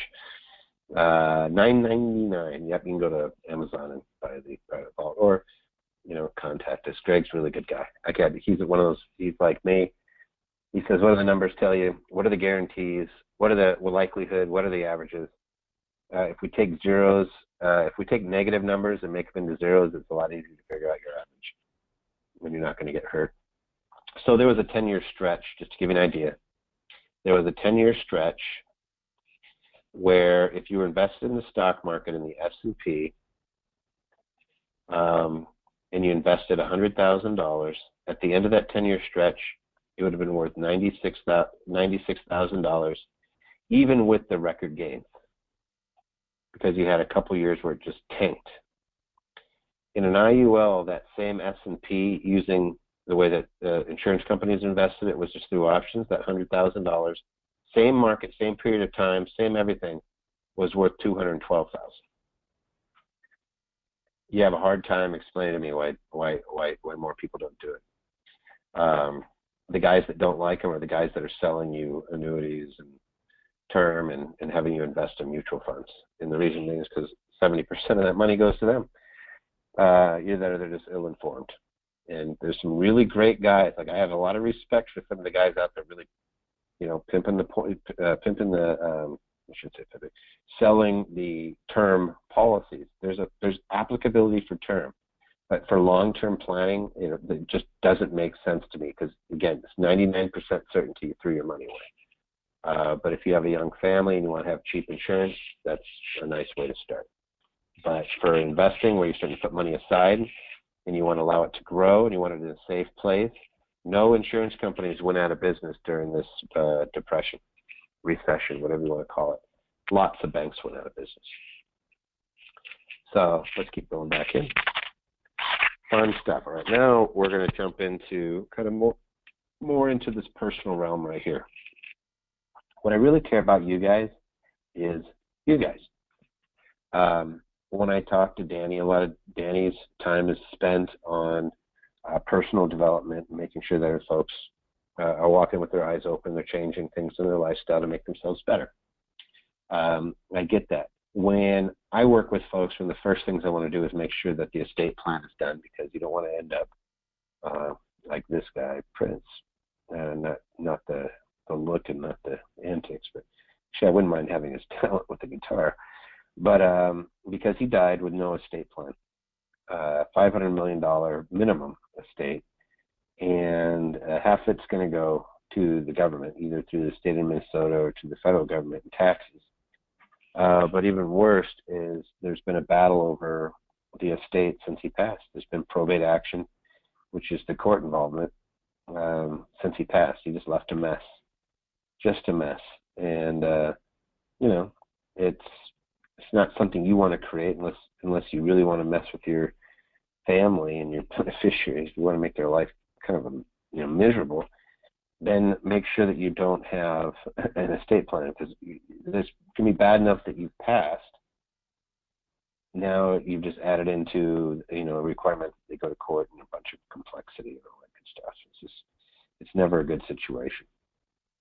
So estate planning really comes down to just end of life planning. It's just making sure that the stuff I own goes to the people that I want it to, as opposed to a court stepping in or a state stepping in saying, hey, I'll take it, or dictating where it's going to go. So why do these plans fail?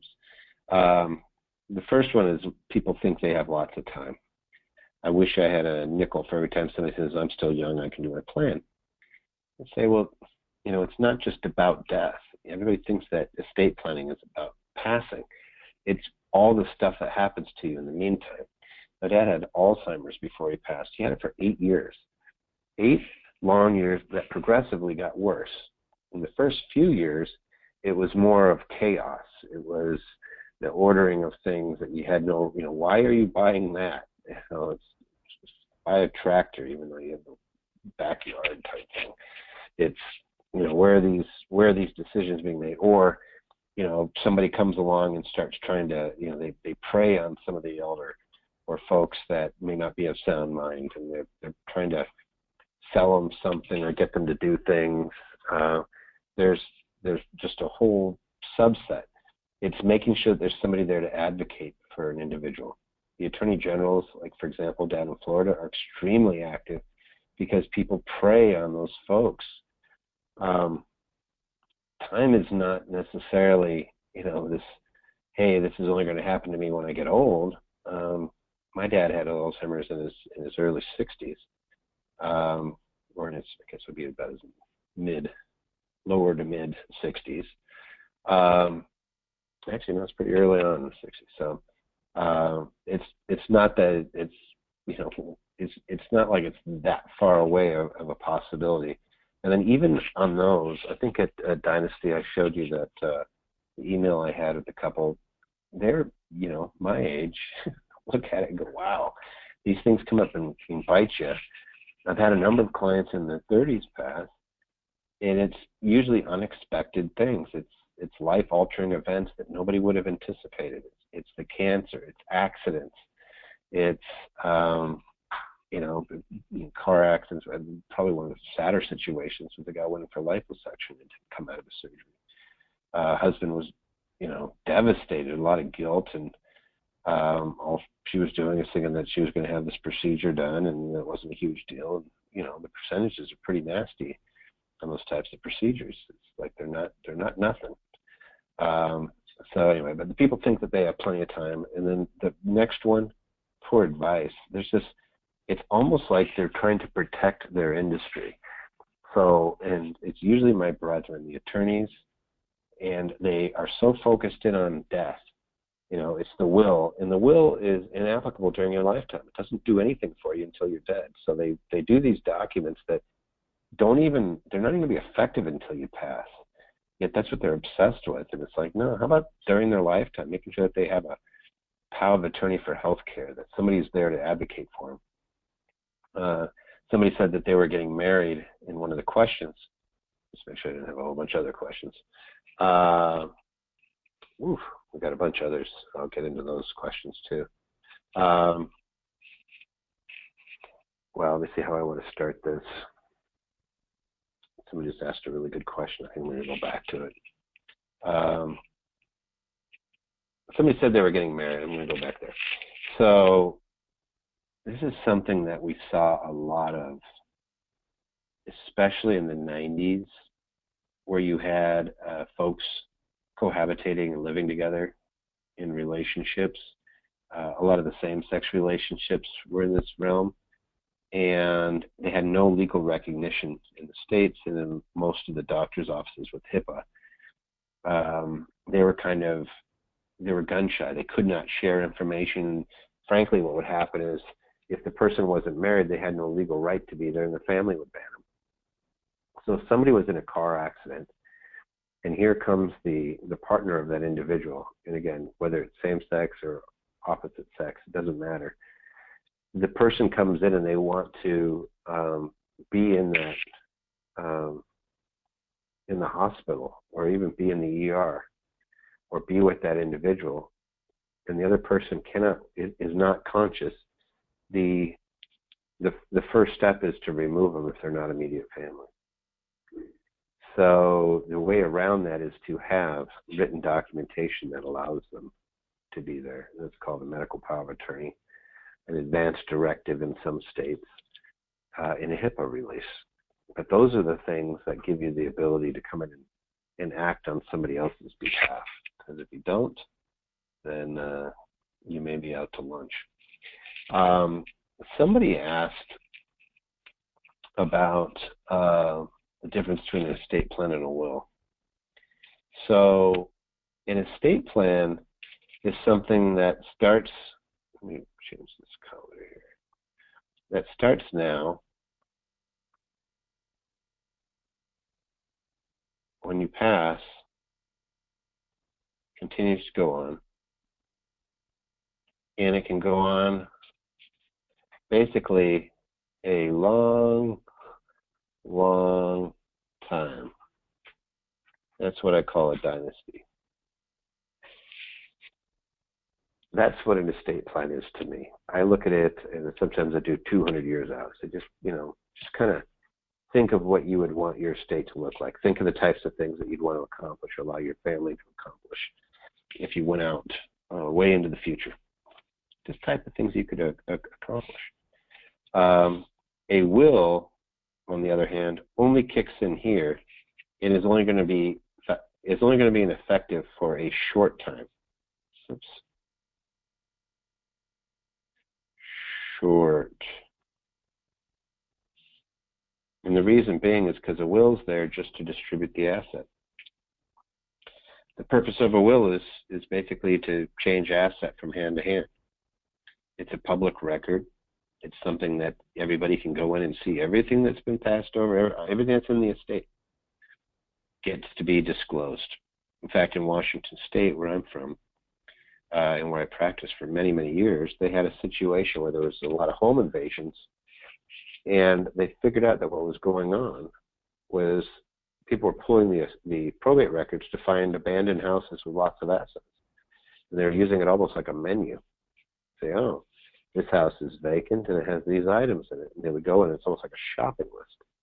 It's a public record. I could go pull any probate of anybody that had passed. I can go pull Elvis's probate. I can go, some of these guys I'm going to show you, Jane Gandolfini, the guy from the Sopranos. You can go pull his all these guys. There's Philip Seymour Hoffman. He passed away. He forgot to name a couple of his kids in his will because it had changed. Will, again, isn't effective until somebody's passed, but in order to change it, you actually have to restate it. It's not like you can just do an amendment. It's called a codicil, which is a fancy way of saying a whole new will. He put in terms that were unenforceable in the will because the will just passes assets. He wanted to put all these restrictions on the kids getting stuff, unenforceable. He basically just had bad advice. And then the worst thing with him is he had baby mama. There's his baby mama. If it cost him, I think it was $19 million to not marry that gal, because he could have used a unlimited tax exclusion to a spouse, but he couldn't because he wasn't married. So none of that stuff was addressed. It was a mess. But he had these big, prominent New York attorneys who basically whiffed. Maybe they'd have a different take on it. They'd probably justify themselves 20 ways and probably violently. You can't say that. I get these guys on the phone all the time. I'm like, it's not doing your client any benefit. It's doing you a great benefit. When these firms get a hold of the estate, AARP, average 20% to costs, which equals lawyers and such. 20%, guys. So you get a guy with $1 million. How much of that's going to go to the firm versus doing a, $1,500? Hey, Philip, you're a single guy. You want to do this? Great. $1,500 trust. And it actually accomplishes the stuff. Oh, yeah, and it would have helped you out during your lifetime, too. No, they're going to do the route where they get to do the probate, and then for a couple of years they're going to get to handle all the train wreck and get to run up fees.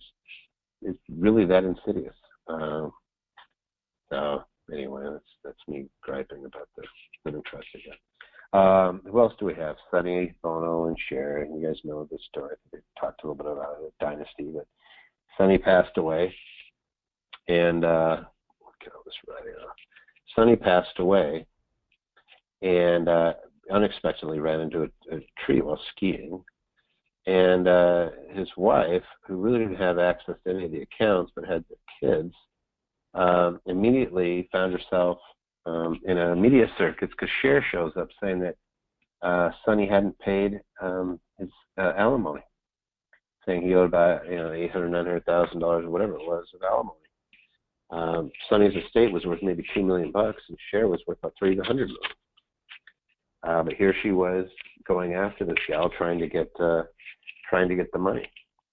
And then a love child shows up and says, "Hey, Sonny's my dad," and also made a claim. And the gal, who had almost no money, which is the widow, is trying to bury her husband. And here's this media circus. The sad thing is, because this is a probate, you can go read all of this. It's all a public record. You can go in and look at the pleadings and read this garbage that these people were throwing out there at a time when the gal unexpectedly just lost her husband. That's the annoying stuff. Michael Jackson, you guys know a little bit about Michael Jackson, sure.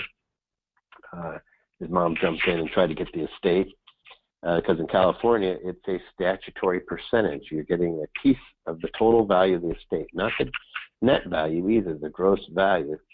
The attorneys were clamoring after it. They had actually set up what's called a testamentary trust, which means the will that creates a trust in somebody's passing. I kind of look at that thing, boy, that's really smart, because then the attorneys get to charge that percentage. It starts off in California, it's a total of 8%, 4% to the attorney, 4% to the personal representative. Hence, mom's jumping in, trying to be the personal representative. And the law firm, of course, is jumping in, being the attorneys. They're both getting a percentage. It scales down after you get over a certain dollar amount. I think over $1 million, it's probably 1%. But when you're dealing with an estate worth $300 million, that's a lot of money, and it doesn't go away. In this particular case, because it's got assets that are ongoing and it created a testamentary trust, they have to go to court every year and do an accounting. So they're making millions of dollars a year because of the way they set it up. I don't know whose benefit that was in. I don't think it was in Michael's. So the general case is, what is your plan? What is the plan of the average American? Well, there's the do nothing plan. There's putting things in contracts, like maybe a paid on death of a bank account. There's joint ownership. In some states, there's joint tenancy with right of survivorship. Tenants in common, or ownership with spouse, which is tenancies by the entireties. Depending on your state, you're going to have almost 2 or more of these, or at least one of them. Like tenants in common is in every state. Ownership of the spouse is in every state, but it's just depending on whether it's joint tenancies or tenancies by the entirety. There's the will, where people go in and they talk to the attorney, and the attorney leads them down the path of doing a will. And then there's a living trust. The living trust is handling things privately. Like if you go try to read about Frank Sinatra's estate, you're going to have no luck because he had a living trust. Everything was private. It's not in the public record. If you want to go look at James Gandolfini from The Sopranos, you can read everything. What is a will? A will is a document that's designed to operate upon the passing of somebody. Here's the kind of a catch. It requires probate in every state in which there's real property or which there's property. So if I own real estate, let's just say, here we go to color. If I own real estate in California, Washington, Georgia, Florida, Indiana, and Tennessee, how many states do I have to probate my estate in with a will? The answer is 1, 2, 3, 4, 5, 6. I get 6 probates. And then some attorney is going to say, well, that's not that bad. In my family, my grandma had a very modest, small little estate. She had some property. She had a double wide and a few things. It was cheaper just to not even touch it. My dad said, hey, we can't even probate. It was in Alabama and Florida. It was ridiculous. Somebody just asked, how frequent should the estate plan trust be updated? And how easy is it to do? Go over that. Easy. It's a contract, just as easy as it is to modify a contract in one page. The thing about wills is when you get into the probate process, on average, they're 18 months. And I say on average.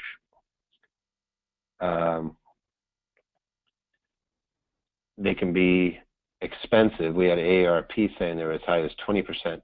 The numbers that I have is between 10 and 18%. And that's of the gross value of the estate. You do lose control of assets, meaning that now the court's involved. So now you have somebody else. I used to joke about, what do you call an attorney with an IQ over 70, Your Honor. Now you're dealing with somebody with the black robe. And this, they're generally in control. Something of note is even if you have a small estate, I get this a lot. Oh, it's a small estate, it's not that long. If you have real estate, and I'll use California as an example, it's 6 months minimum that it has to sit in probate. 6 months minimum. It doesn't get, it can't be transferred. So if you have real property, especially like, think about 2007, 2008, when it's dropping like a rock, there are literally situations where the estate could not sell the property. The property tax, or not the property tax, but the estate tax on the estate, which I'll go over some of it, but basically you pay taxes all your life, and then when you pass, there's something called an estate tax. The estate tax is a federal estate tax, and there's a state estate tax. Fed and state. 14 states have the state estate tax. The Fed, you have an exemption at $5.45 million. The state depends, and I'll show you a chart. It can get pretty nasty. We saw cases where the property could not be sold. The federal government took a position that it was worth a much higher amount on the date of death, but since it couldn't be sold, and sometimes they were tied up 2 and 3 years and they lost half their value, you'd sell the property and basically be giving the proceeds over to the federal government. Now, people are going to say, hey, that's like 2 or 3%. Yeah, it's often enough. And when it happens, it's so catastrophic. It'd be like, I don't think we would stand by and say, yeah, it's not a big deal. There's a fatality for every 100 vehicles. Come on. But they somehow get us to drink the Kool-Aid and think it's okay. Public record, and you're begging for a contest because you're in court. You have to give notice to anybody that they think has a claim. Some of the attorneys that I talk to that do civil litigation, if there's somebody towards the end of their life, they'll wait till they die, then file the lawsuit. And that way they don't have that individual defending themselves. And so if they have the ability and somebody's in a bad way and they have a claim against their estate, they may just kick back and say, all right, wait for them to pass. Then we'll go after it. Keep going. Probate process. What you do is you go through the proving of a will. Usually you're just taking the will in and you're having a court recognize it, give. It is designed for the folks that are the creditors of the estate, so that they get a chance to get paid. And basically you serve out a notice. The way you serve notice on a probate is, besides giving people who are actual creditors, letting them know, is you publish it. And these guys tend to be in the habit of checking the records to make sure that they make claims in time. Then they have like a 3-month window, depending on where you're at. It might be 3, maybe longer, to make a claim against the estate. You're just asking for them now to make claims against the estate. The thing is that they're voluntary. You can avoid probate completely. Here's something interesting. This was the state exemptions. What's the ones that I want to kind of point you at? So everybody's used to the federal estate tax exclusion, 5.45 this year for, husband and wife would be 10 million or 11 million. But let me just point out some things here. You got Maine, or Massachusetts, 1 million, Rhode Island 1.5 million, Connecticut 2 million, New Jersey has both an estate tax, that's a state estate tax, and an inheritance tax. Welcome to New Jersey. What that means is whoever inherits it can also pay a tax, and the estate, anything over $675,000, is being taxed at 0.8 to 16%. That's in addition to the federal. Delaware 5.45, so it matches. Maryland 2 million, DC 1 million. But we're starting to see this thing. It can get pretty ugly. Oregon 1 million, Washington 2 million. I actually know somebody who moved from Washington. The company moved from Washington to Arizona because their state was so large. They said, "Hey, I'm going to get hit with a 20% tax from the state. I'm not going to stay here. I'm not going to put up with it." And then there's a few states that have the inheritance tax, which is you assess it to the person who's the beneficiary. I want to try to get away from that if possible, minimize it to the extent possible, give some power over to somebody who's on my side to minimize these things, and that's what a living trust does. Let me see this. Let's see, there's a few questions that came on. How frequent should the estate plan trust be updated, and how easy is it to do? A living trust is a contract. First and foremost, it's an agreement between a grantor, a trustee, and a beneficiary. All we do is we have successors of these guys. Grantor, it's who gives the asset. Trustee is who watches it for the benefit of the beneficiary. You can be all three during your lifetime. And then if you can no longer be the trustee, let's say you became incapacitated or lost competence, then you have somebody else listed. You're still the beneficiary. As soon as you die, then we have future. You don't have to give away your assets. You could just say, it's going to go to my descendants. What do they get? Whatever they need. Health, maintenance, education, and support. I want them to go to school. I think it's important to state that estates under $150,000 can avoid probate without a will. I was able to do that for my dad, who didn't have a will. He also didn't have a medical directive, but just in time I was able to get him to sign me a power of attorney to speak for him. I was fortunate to get him care for the last 6 months of life. Okay, so it's not that you didn't have to probate under $150,000. It's that most states will allow you to do a rapid probate, which means you're doing it via declaration. You still have to probate. There's no states that allow you just to transfer assets without a directive. More importantly, you cannot transfer real estate without going through the probate process. You'll never get any. You're dealing with a third party or motor vehicle. Probably the best example I can give you in your guys' group is if you know Carolina. She said I can use her as an example. Her husband passed unexpectedly, and that was in November 2 years ago. And she's still probating. It's not a huge amount of asset. I'm not going to say the amount, but it's a lot less than $150,000. She's still probating, and the cost just keeps churning along.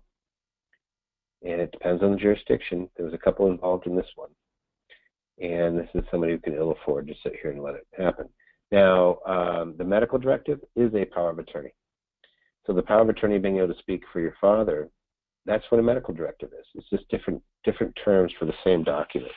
Some states call them a medical directive. For example, California, it's called an advance directive. Texas might be a medical directive. All states recognize a healthcare power of attorney. It's just they call different things. And if you didn't have that, then that's where the state steps in and makes the decision. So when I was in Washington, I was a court-appointed guardian. There's the old rule that no good deed goes unpunished, right? So I stepped into a gal who was in the latter legs of her life and acted as her guardian because she had no family, nobody else to step in and do it, and I was arguing. Somebody was trying to take her properties. Her next-door neighbor was trying to steal them, basically, for the taxes. And I stepped in and said, hey, as part of my Rotary group, it's one of the things you do. And the court said, great, you want to be a hero, why don't you step in and be her power of attorney? And so I did that. And as I worked with her, she had the beginning stages of dementia, was a hoarder, had a number of issues, but when she was medicated, she was still lucid. And I did her estate plan. And one of the first things we did was end-of-life decisions because she was convinced that they were going to try to kill her anytime that they could. She was like, I have nothing. Those houses and their houses were falling in on themselves. She goes, that's the last of what I have. Because I have nothing, my guess is that they're going to try to kill me, so don't let them kill me. And that was the terminology she used, which is kind of sad when you hear somebody say that. So I did a what's called a living will, which is an end-of-life decision. It's when you tell people that, hey, I want you either to preserve my life or not. The best example of that one was Terry Schiavo. And you saw what a little technicality. She never revoked it. She'd given it to her husband, who she then got estranged from, but they never did legally divorce, so that document was still valid. And under state law, she didn't even have a document with him. Under state law, her spouse had the right to pull the plug, and her family didn't want that done. But state law trumped because she had no written documents. They had been estranged for a while, but they never legally divorced. Well, in my client's case, in Dolly's case, she had the foresight to realize that as being somebody with no money, that she might be in a compromised position. She may be kind of disposed of. And I remember thinking, this is kind of ridiculous, but I'll do it. Long story short is I represented her for 11 years. We didn't know how old she was. We just know that she was very old, but she hung in there. During that 11 years, they tried to pull the plug on her 3 times. 3 times I had doctors call me up saying, hey, it's time to let her life go. She's not going to make it through the evening. And I said, are you certain of this? And they would say, well, I'm not 100% certain. I'd say, great, then don't pull the plug. And eventually she passed away in her sleep. On all 3 occasions, she was fine. She came back happy as a clam. She was a little bit out there. I mean, she had full stage by that time Alzheimer's, but it doesn't mean that she doesn't deserve the right to live. But she knew enough to know that, hey, if I didn't have a ton of money, that might come into play. I'm not saying that those doctors are that callous. They probably thought what they were doing is right, but on the same token, there was an advocate there that could handle it. That could not have been done with a will. That could not be done without 0 estate plan. In this particular case, the court made me her guardian, and I put together the documents. I know a lot of people that don't do that, but if you don't have those, you have nothing to rely on. So I like to use a living trust. This is really, the number one tool in the toolbox for estate planning. It's the contract that's between you, yourself, and yourself during your lifetime. And then you're caring for your little ones or whomever else you want to benefit. If you want to give it to charity, you can. You have so much flexibility when you build these things. And they can go on per infinity. Number one reason we use them is to avoid probate, to get away from the courts. The number 2 reason is because they're flexible. They're an agreement that you can change at any time. If somebody asks me, how often can I change it? You can change it all the time. It's as simple as saying amendment. This is an amendment to Section 10, dated, I'd always suggest that you notarize these things so that there's a nice date track. I like to make it clear for my beneficiaries as to what's important. And if you rewrite the whole thing, you toss the old one, you use its same name, and it's still same. It's effective from the date that you first signed it, but you restate the whole document. You don't have to do like a will where it's a codicil, and now you end up with multiple wills floating around, and then God knows which one's the effective one. This way you have one document, and you can put things like lines through it, just like any other contract. Hey, we're no longer going to follow this part. We replace section 10 to read as follows. The other thing about living trusts is they're effective right away. As soon as you sign it, it's valid, and it's going to work for you. It covers you in the event you're disabled, and it covers you in the event that you're incapacitated. I had a client who was a treasure hunter, went to the Philippines, and got a brain fungus while he was running around those jungles looking for gold. Brain swelled up. He couldn't jump on a plane, and he went into a shallow coma, in and out, for about 3 months. During that period of time, he had multiple foreclosures in the United States. His mom said nobody would talk to her, none of his banks or anybody else. He didn't have any power of attorneys naming anybody to act on his behalf. This document alone would have saved him all that heartache if he had just done a trust. I remember having a conversation with him because he was in his 30s saying, I'll get to it when I have a family or this, that, and the other. And his mom, who was my client, kept saying, I am your family. Custody of minor children. You don't want to let the state step in. And you don't want to have your kids learn what foster care is in the event that something happens to you. We have had that happen where mom and dad are out doing something and they end up leaving children behind. If you don't have it in writing, the state steps in. Privacy, it's not a public document. When you have a living trust, I cannot stress this enough, it's a private document that operates immediately. When my father passed away, it took about 2 days to get everything handled over, make sure. My mom was already on most everything because he had Alzheimer's, so it was a long time when he was in where she was acting as his power of attorney. But as far as moving everything else over, anything that was done, that needed to be done was done in a matter of a couple of days. I think it was 48 hours and then notification to a pension with Boeing. Everything was done quickly. I cannot put a price tag on that. When somebody's going through a very difficult time, to remove the stress of having to figure out what to do with the account. Because it may seem like everybody says, oh, it's not that big of a deal. I get these lawyers that tell me, oh, it's not that big of a deal in my state. Well, come on. That's like walking across a 100-yard field isn't all that big until somebody's broken both your legs. There's no universal. It's pretty ugly no matter what. Somebody's in a bad situation. Let's see. My mother-in-law was had a living trust. She did her taxes. She paid $500. Sibling. That's about it. It's just a small amount of tax. Is that common? Yeah, the taxes don't change from a living trust. Oh, I see what you're saying. She probably was a beneficiary. So the income of the trust is kind of like a Sean, so what ends up happening is when you're the beneficiary of a trust and it's an irrevocable trust, it's like it gives you a K-1, says here's how much you received. And the trustee has two choices. Generally, the trust can pay tax. Almost always they pay, the recipient of the funds pays the tax on it. And that's only on the income. The principal, you get to have tax-free. But if there's incomes, like if there's $100,000 in the account, it makes $1,000 or $2,000 and it pays it out to you, you're going to pay tax on $2,000 of whatever type of, if it was gains, just like it was yours. You receive it. Let's see.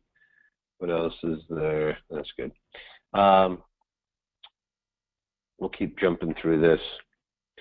Control over distribution. Now, this is where probably the biggest difference between wills and living trust lies. A living trust, I can put in there anything I dream of to control the distribution. So if I say, I want my daughter to only receive distributions if she has traveled extensively, spent at least 100 hours on community service, spent at least 8 weeks out of the United States, has graduated from college and, and has run a marathon. I could put all of that into my trust and say, well, those are the conditions to getting a distribution. I could also say, hey, you only get money for health, education, maintenance, and support. You only get money if you need it. To your trustee, don't give anybody who doesn't need it money. Pay for their college if they need it. If it's one of my, grandkids or great-grandkids or great-great-great-grandkids, whatever, and if they need money to live because they're struggling, cover it, get a roof over their head, but nothing elaborate. And look at whatever they're making first. And if they're choosing not to work, don't give them any money. All of that I can put in pretty much plain English. And it allows my trust to continue to grow. I can also minimize family disputes with the living trust. This is how it works. In my documents, I say, if you contest it, you're disinherited. It's really straightforward. You want to contest these things, you're not going to get anything. So I can easily minimize disputes, plus it's private, and I've taken away the wild card, which is lawyers that are involved in a courtroom setting. One of the things my brethren are really good at doing is, fanning some fire. Used to say that in estate plan, like you have death and money, and that's like fuel, and the attorneys are a match. And so if you want it to blow up, go ahead and throw a bunch of lawyers at it. Oh, they might be stealing your money. Oh, they could be doing this. They're going to come up with every reason of why you should probably do some more discovery and cause anarchy within your family. And at the end of the day, it could do some really bad things. My partner, Clint, his family was literally torn apart over his grandma's estate because the two brothers went after each other. Because one brother was absolutely taking advantage of Mom. Mom didn't do anything to stop it, but it caused enough resentment in the family to basically pretty much keep those two sides of the families away from each other. The brother ended up being the personal representative in the court and charged, I think it was like $100 an hour, but ended up charging almost $40,000. Basically going in and doing a complete inventory for the court of every item in the house. Spoon, doing a valuation of the spoon, charging 0.3 hours to do the valuation of a spoon. I mean, just, you name it. These guys will do bad things, and they can do that if they're in a courtroom setting. Can't be done in a trust. What we do is they say, if you're an interested trustee, meaning that, hey, this isn't what you do for a living, or if you're a beneficiary in this thing too, you're not getting paid. Sorry. If you don't want to do it, then just say you don't want to do it, and we're happy to bring somebody in who's a fiduciary. And they're going to say, hey, this isn't rocket science. We do a rough valuation. If you have a problem with any of it, we bring in a third party that can do the valuation. That's it. If you want to contest it, you're going to be disinherited, so you shouldn't contest it. It just knocks it right down to the quick. We haven't seen these things get tied up. The only time I ever seen issues with a living trust is if it's somebody who's towards the end of their life and they make major changes, and there's questions as to capacity. So if you have somebody who has issues with their capacity, meaning their ability to sign documents, then you want to make sure that you have somebody there that can say that they're of sound mind. That's an independent party. Let's see. She is planning on closing the trust because she'll retire next year. Is that a good idea? Sean, I'd actually have to see the document. The living trust sounds like it's not a living trust. It sounds like she's the beneficiary of somebody else's irrevocable trust, and there may be a small amount of assets in it. And so you always have the ability to close these things down if they get too small to where the cost of maintaining them isn't worth it. That's what you leave to a trustee, somebody to make that decision after you're gone. But I want to see the document. I'm happy to do that. So here's kind of your checklist. Living trust must be prepared by a lawyer, so same with the will. you're supposed to have the will done by a lawyer, but there's a lot of little paralegal houses out there that do them. Allows you to distribute your assets. Both do that. Allows you to title assets directly to it. You can't do that in a will. It's only effective upon death, so it can't hold assets during your lifetime. Whereas a living trust, like the name implies, it's alive during your lifetime, so it can hold title. It's still you. You can take the properties in and out. Allows you to appoint a guardian for your minor children. Both do. It's usually not in the living trust. What I do with the guardianship provisions is they either bury them in a durable power of attorney, or we will actually still draft what's called a pour-over will, which means we draft a will that says anything that I leave out of my, that's still part of my estate, I leave to the living trust. But that's where I'll put in guardianship provisions, and I'll also put in disposition of remains, like do you want cremation, do you want to be buried? The reason I do that is because courts are really used to seeing the will. We never want to actually take the living trust and make it a court document because it becomes a public record. So I'll just do a really fast down and dirty will. That's part of it. It says living trust is the sole beneficiary of my estate. And by the way, if something happens to me, my minor children should be watched by, Nick and Lisa. And if they're not available, then, Tom and Sally. And then I also put in there, hey, I want my body buried at sea, or whatever your thing is. You can put that in your will, so that if you put it in your living trust and somebody didn't follow your wishes, then that would have to be part of a public record. So we always do those outside of it. Allows you to deal with all the property in your home state, rather than we can avoid probating in multiple states by using a living trust. So if you remember, this little slide was it? There we go. We had all these different probates. We had 6 probates. Living trust allows us to avoid those. We just have the one document. We avoid probate in all 6 states.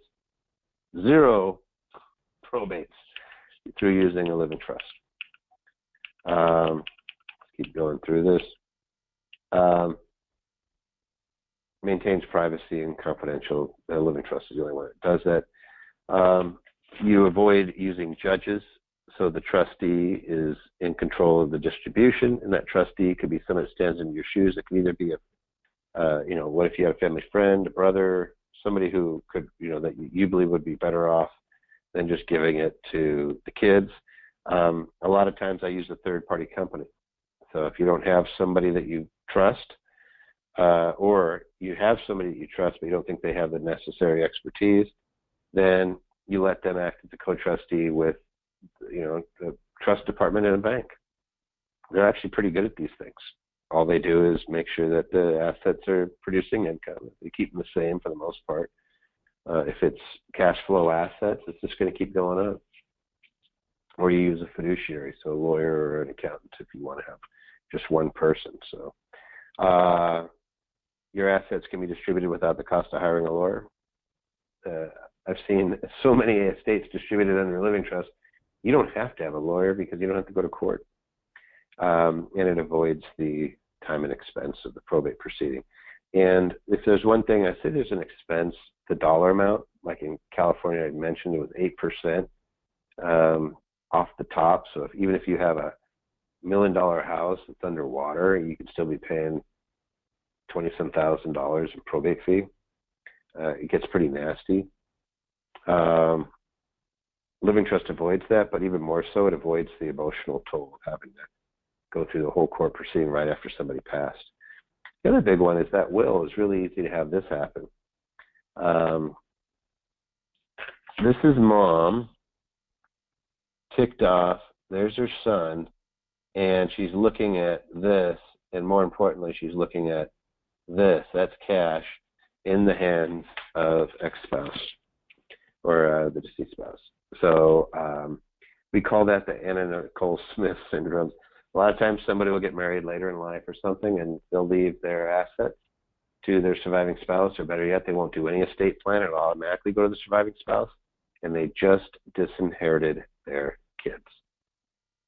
So they'll have children, and they'll get remarried, and then the surviving spouse takes the estate. So living trust avoids that. One of the things that we put into a living trust is called a Q-tip provision. And what that means is even if you you have a great spouse and you don't think they're going to go out and get remarried, or you have a really great relationship or whatnot, your half can still get locked down when you pass, which means it's going to your kids regardless.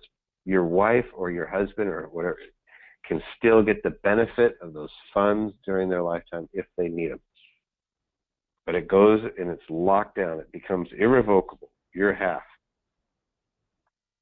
So the best example I can give you these are true stories, guys. Everything I'm telling you is actually from our client.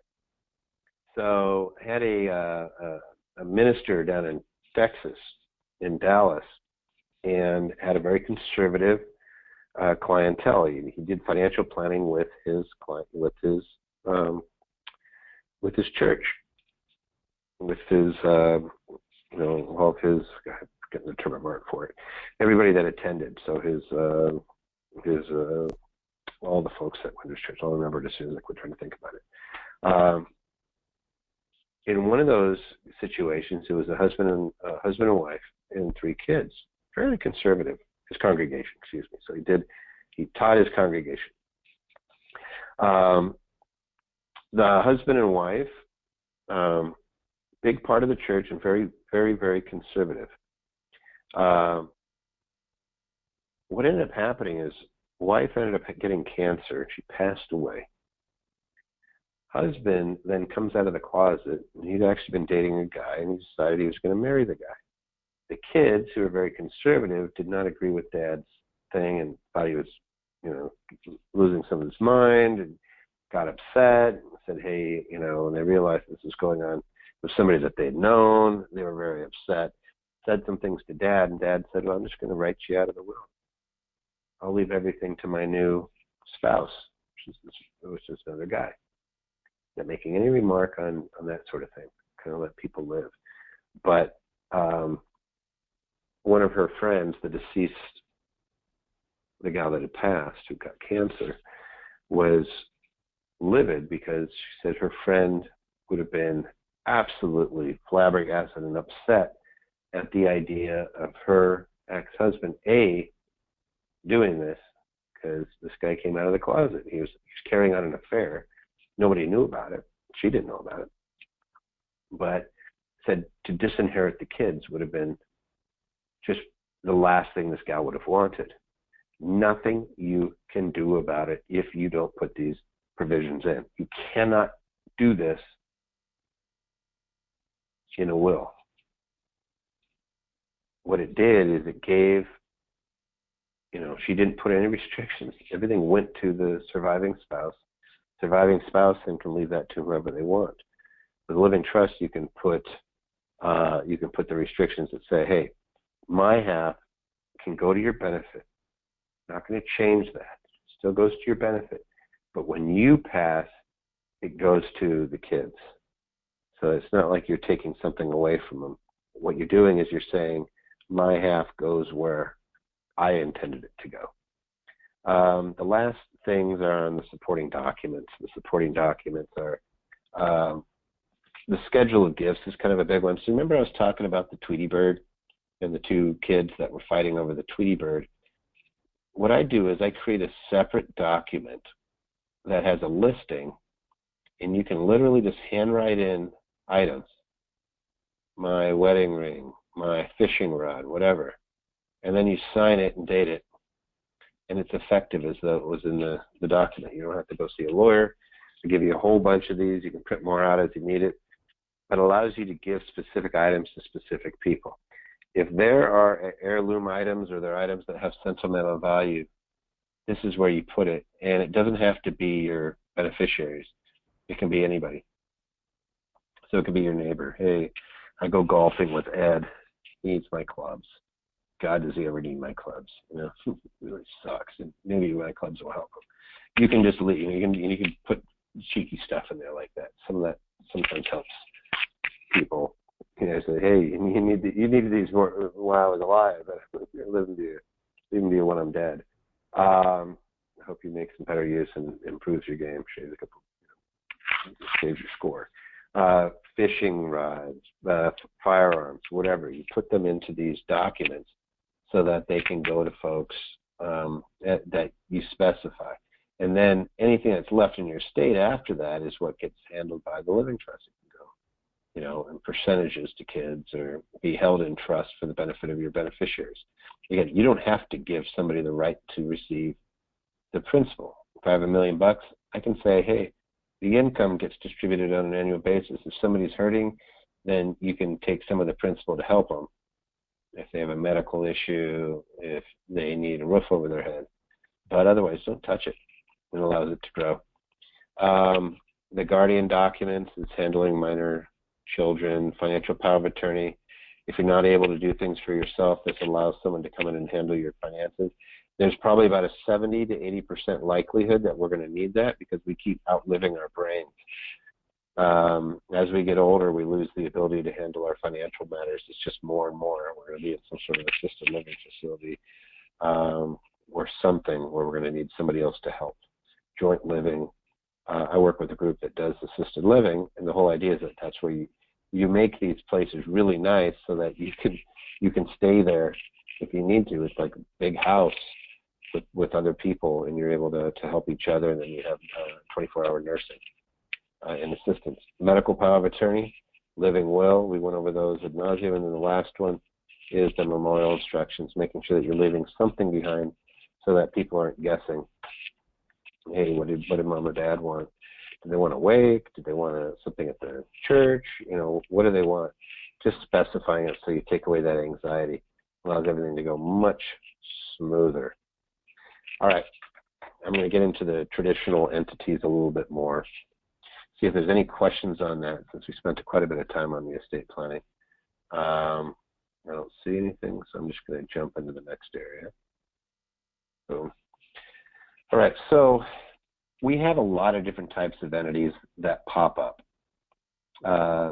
People have heard about corporations. If you've been in the stock market, you're buying shares in a corporation, like Microsoft, Amazon.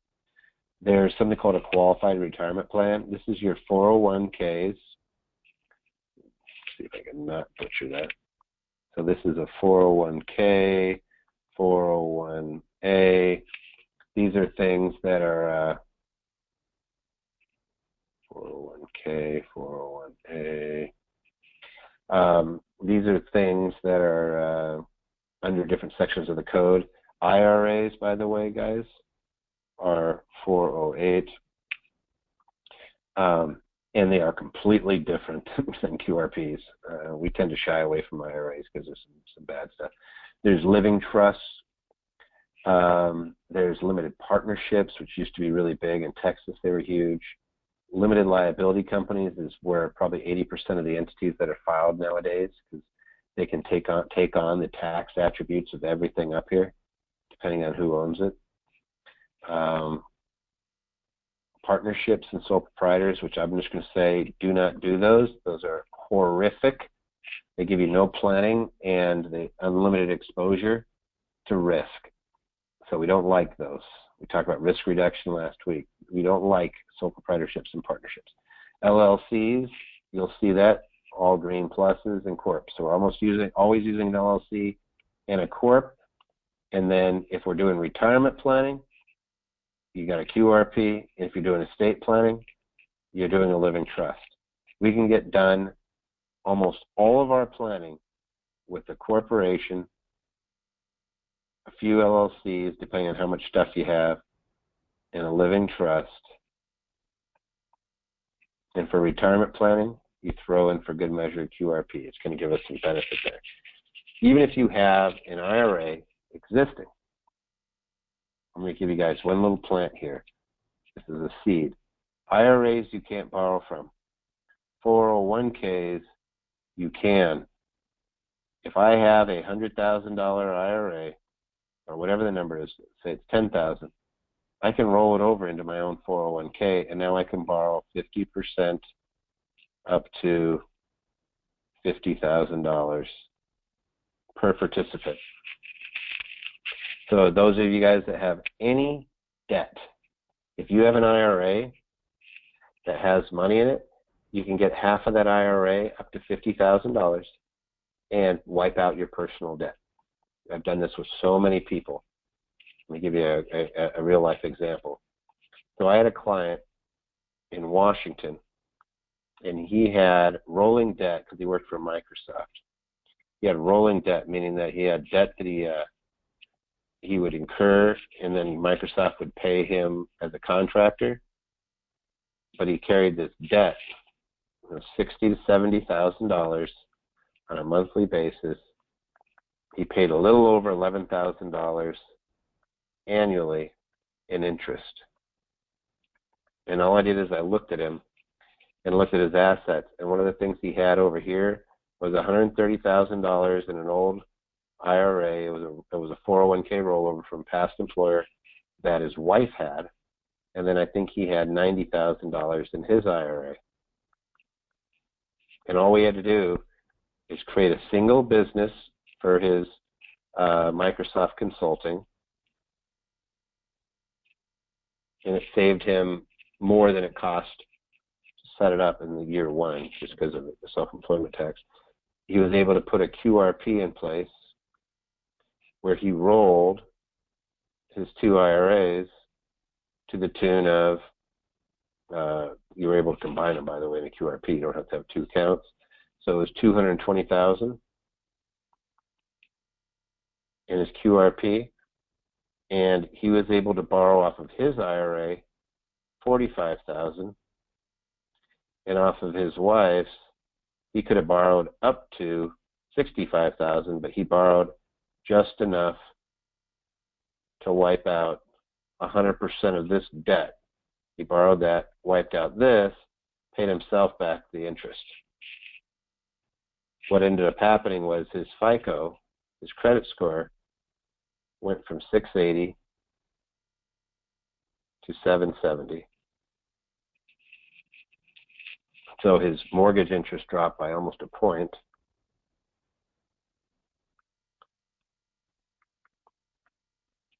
And then in his business, we were able to get business credit cards in his consulting company. So even with these were personal credit cards he was using on behalf of his business. He was able to immediately not only have access to that credit if he needed it, if there was an emergency, but he was able to put it in the business. And the beautiful part about the business credit cards is they don't report personally. So his FICO was safe, and he had twice as much money if he needed it. That's the type of stuff you do with your blueprint. We never know what it's going to find, but we look for that. We look for those in our little chart. We're always saying, hey, what's going to be the best deal? I heard a couple of minds just pop. So let's see, any questions off of that one? I think that if you guys just took that in, hopefully that was an aha moment. I don't see any questions. Either you guys are like, wow, okay, that I understood that, or you're like, don't forget it. We will go through this with you and apply it to you personally to see if these things happen. You don't have to know it all.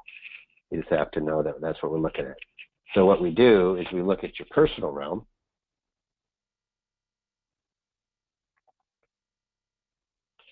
We look at you. We look at your IRAs. We look at your home. We look at your vehicles aren't going to give us much, but your W-2 income, all those things. We look at what assets you have that are cash, stocks,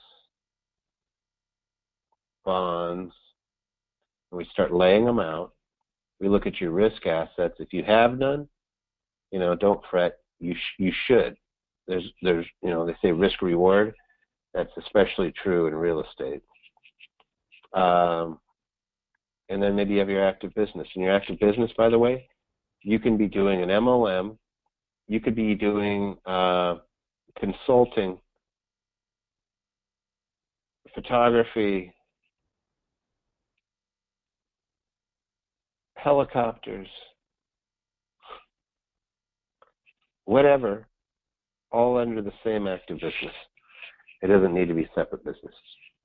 Now they're subjecting them each other to liability, but if there's nothing in there, like, hey, I'm just taking the cash and dumping it over here into my no risk area, perfecto, we don't care. You put a box around these things. Personal realm, that's a living trust. That's like the easy way to think of a living trust is it is a piece of luggage. We draw a little handle on it. All living trust is luggage. It holds everything else. So that if you have to put it down, somebody else can pick it up and carry it. And that's all blueprinting is, guys, is we're putting these things together. You're saying where the box is going. And we're going to address lawsuits, taxes, death, and disability. So when you end up putting together a blueprint, we say, hey, everything's built off of this. Instead of living estate plan, I'm just going to call it what it is, a living trust. I may have an active business. So I may have a corporation. I have my rental property. So there's real estate one. And I may have a safe. This is a virtual safe. And that's all I'm blueprinting. You'll see sometimes we're using Wyoming or Nevada, as we talked about last week, so that nobody could ever touch our safe. This might be in your home state or whatever the real estate's held.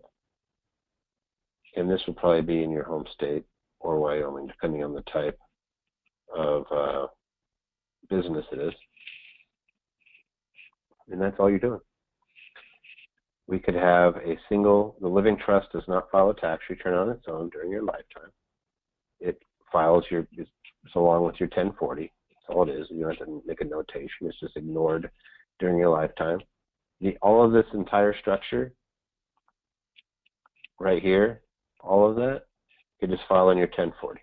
The only one where we're going to have an extra tax return would be the 1120 or 1120S, which are corporate returns. So there'd be one tax return for the business, one tax return, everything else, you.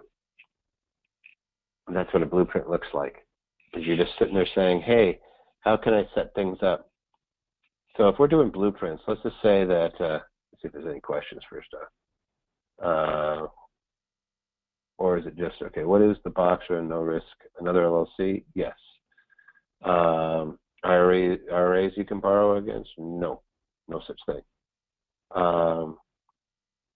You cannot, you cannot borrow from an IRA. You can borrow.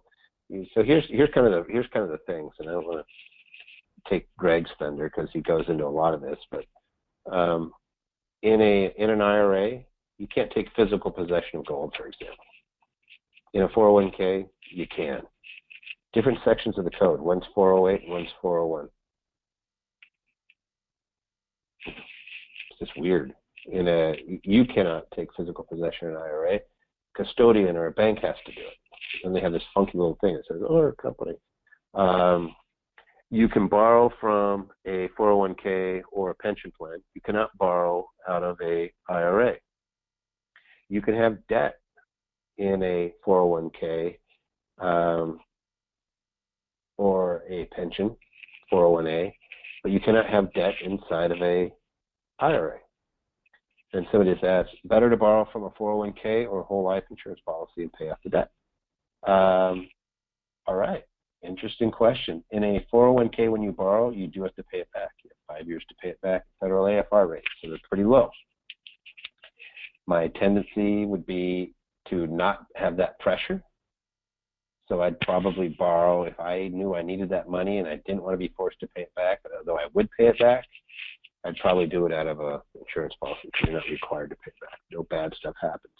You don't pay back a 401k, it's deemed a distribution. Then you have tax. You get penalty and interest. So 401ks and pensions, you're borrowing it because you're going to pay it back. And you're going to pay it back in 5 years. So you want to make sure.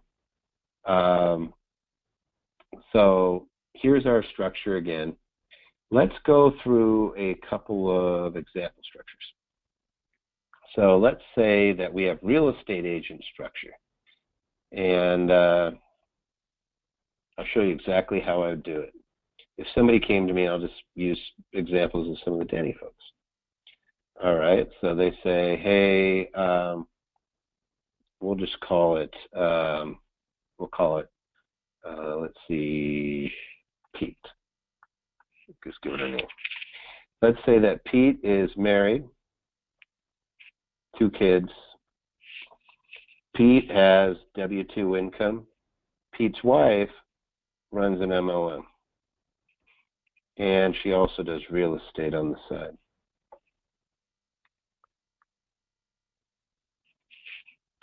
So that would flow right down here. MLM in the active business and real estate. They don't have any savings yet, and they don't have any rental real estate yet. So what would their structure look like? It's real simple. You're in there putting a box around this, and you put a box around them. So we know, hey, 2 boxes, it's not all you need. This would be a living trust. And this would be owned by them as a living trust. The living trust and them are no difference. So they would own it. Pete and his wife, living trust. What we did is we isolated out the liability for these activities in a single entity. MLMs don't tend to come with a lot of liability. Real estate agent might. So you still want to be able to control where you place that MLM. So that if something bad happens and it's very, very valuable, you may want to either isolate it on its own into its own box, or, but for most time you're just fine just keeping it in there. We can change these things. We can move them around as needed. All it means is that the living trust controls everything for my estate. I have somebody to speak on behalf of Pete, make sure that his assets get to his heirs in the way that he wants, and we have this active income. Now let's say we went back and we added a big brokerage account. Now what does that structure look like? We just put a box around that. That would probably be a Wyoming or Nevada. Whoops.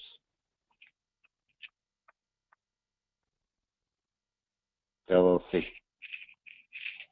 And we take these lines out again. We have it pointed here. If I was drawing this up, I tend to be more linear. I like things to flow down. So the way that I would probably draw this, and most of my office would draw this the same way, there's a couple different ways. They'd call the living trust a big box.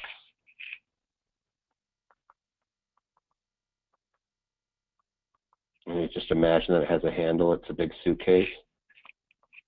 And then they'd have the corporation for the MLM and real estate agent. And they'd have the cash LLC. Just like that. Just holding it.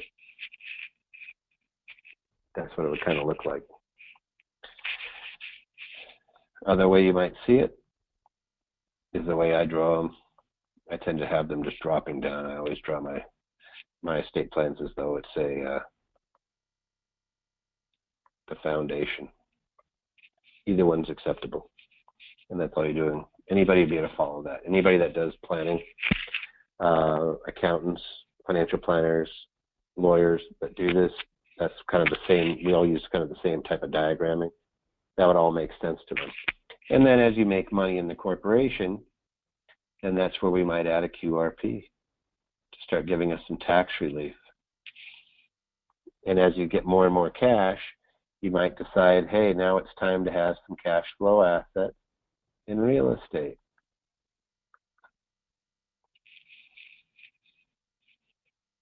And that's what it looks like. That's all we're creating. Somebody says, could you please remind us of why Wyoming and Nevada are advantageous? Okay. So the reason that we do that, it's because they're anonymous. Nobody can see them. They're not in a public record. It's out of your state. For the most part, chances are these are in different states, so your courts don't have jurisdiction over it. And even if they did have jurisdiction, it's called a charging order state. meaning that the exclusive remedy somebody can get is a lien against that asset. So they can never take your cash and they can never take your interest away. They can't force you to distribute money.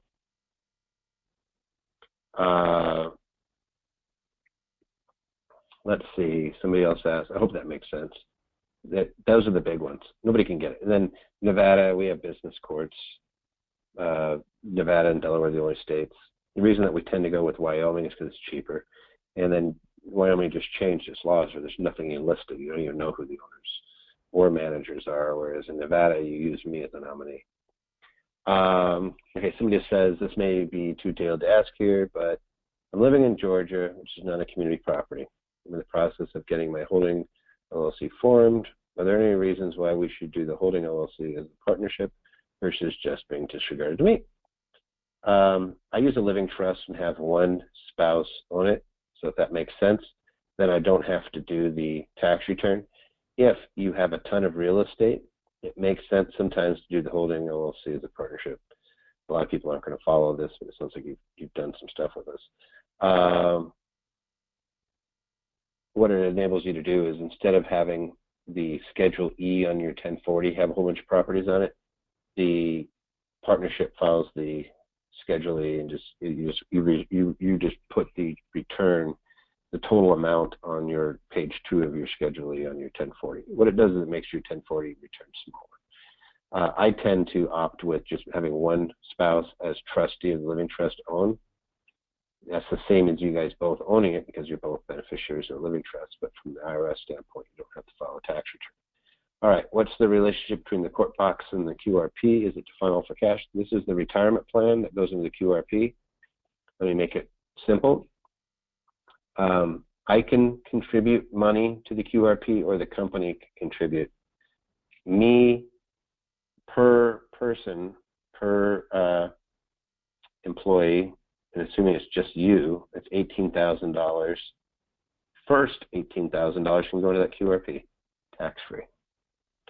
I can then put 25% of whatever my salary is that the company can contribute on my behalf into the QRP.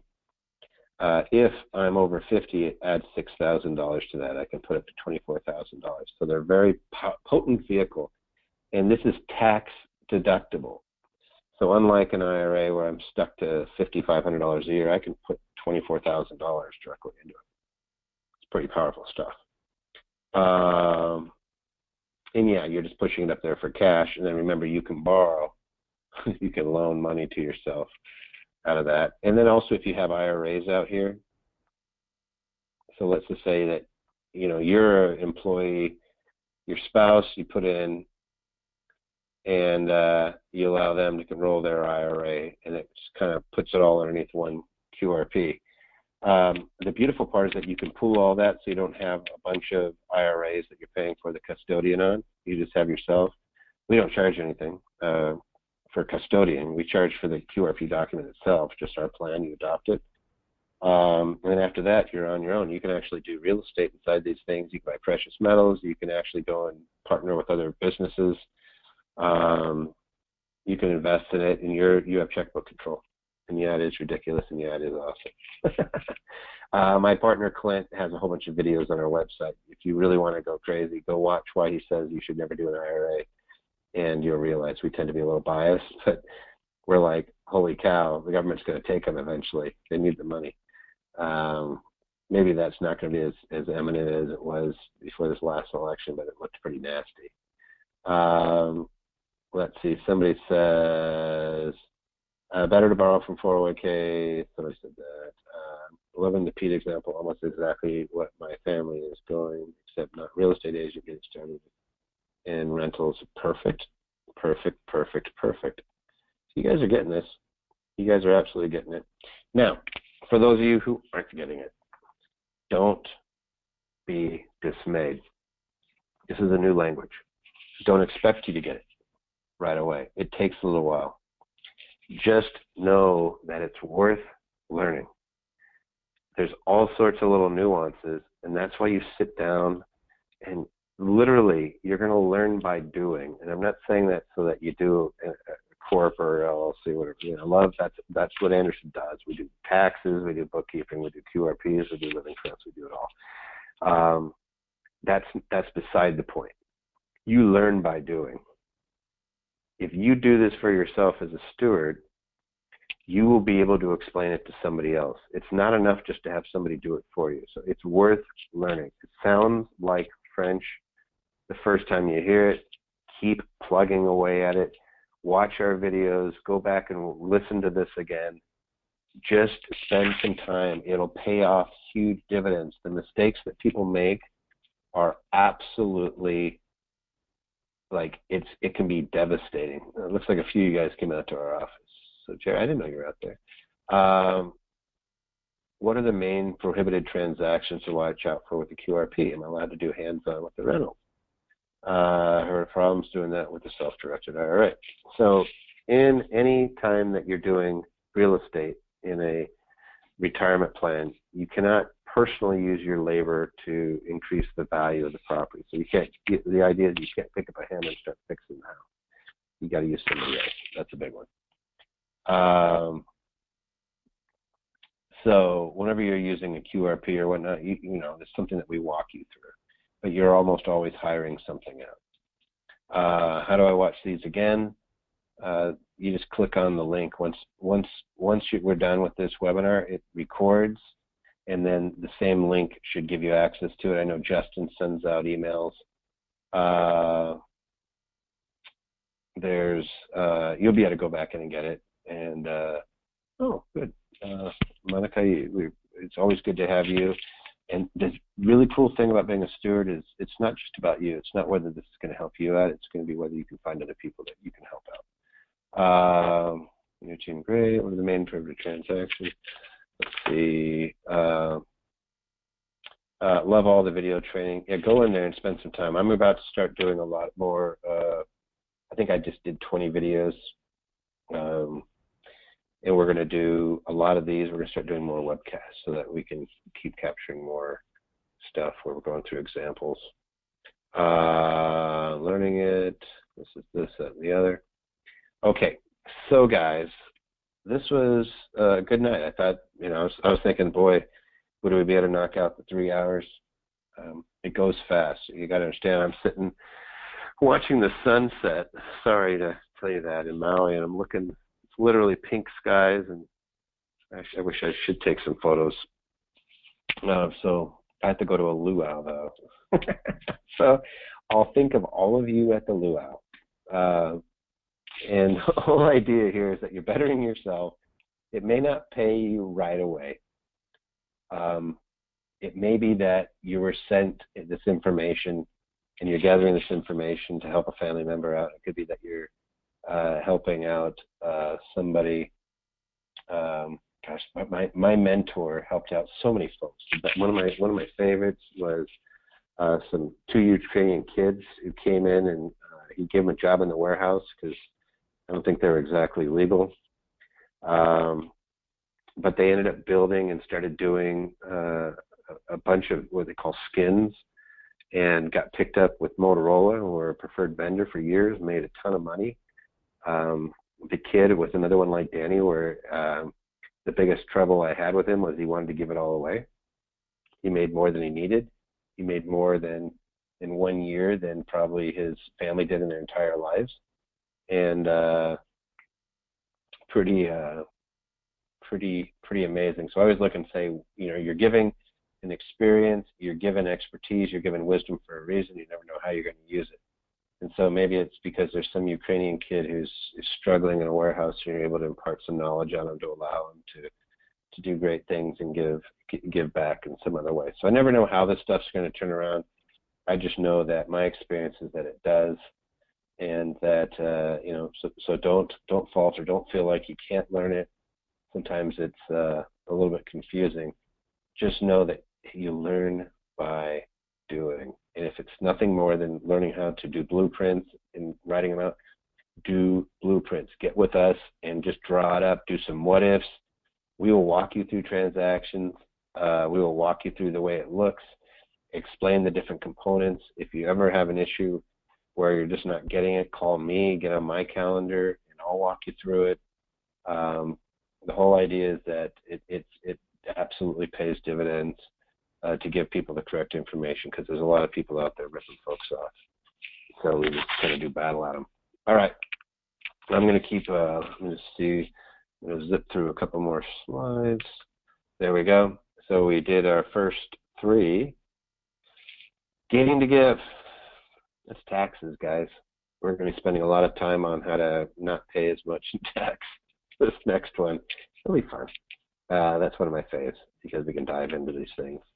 I'm going to go meet with the guy that's going to be doing it over some Kahlua pigs. So we're going to be talking about some of that tonight. So I'll be thinking of you. You can think of me.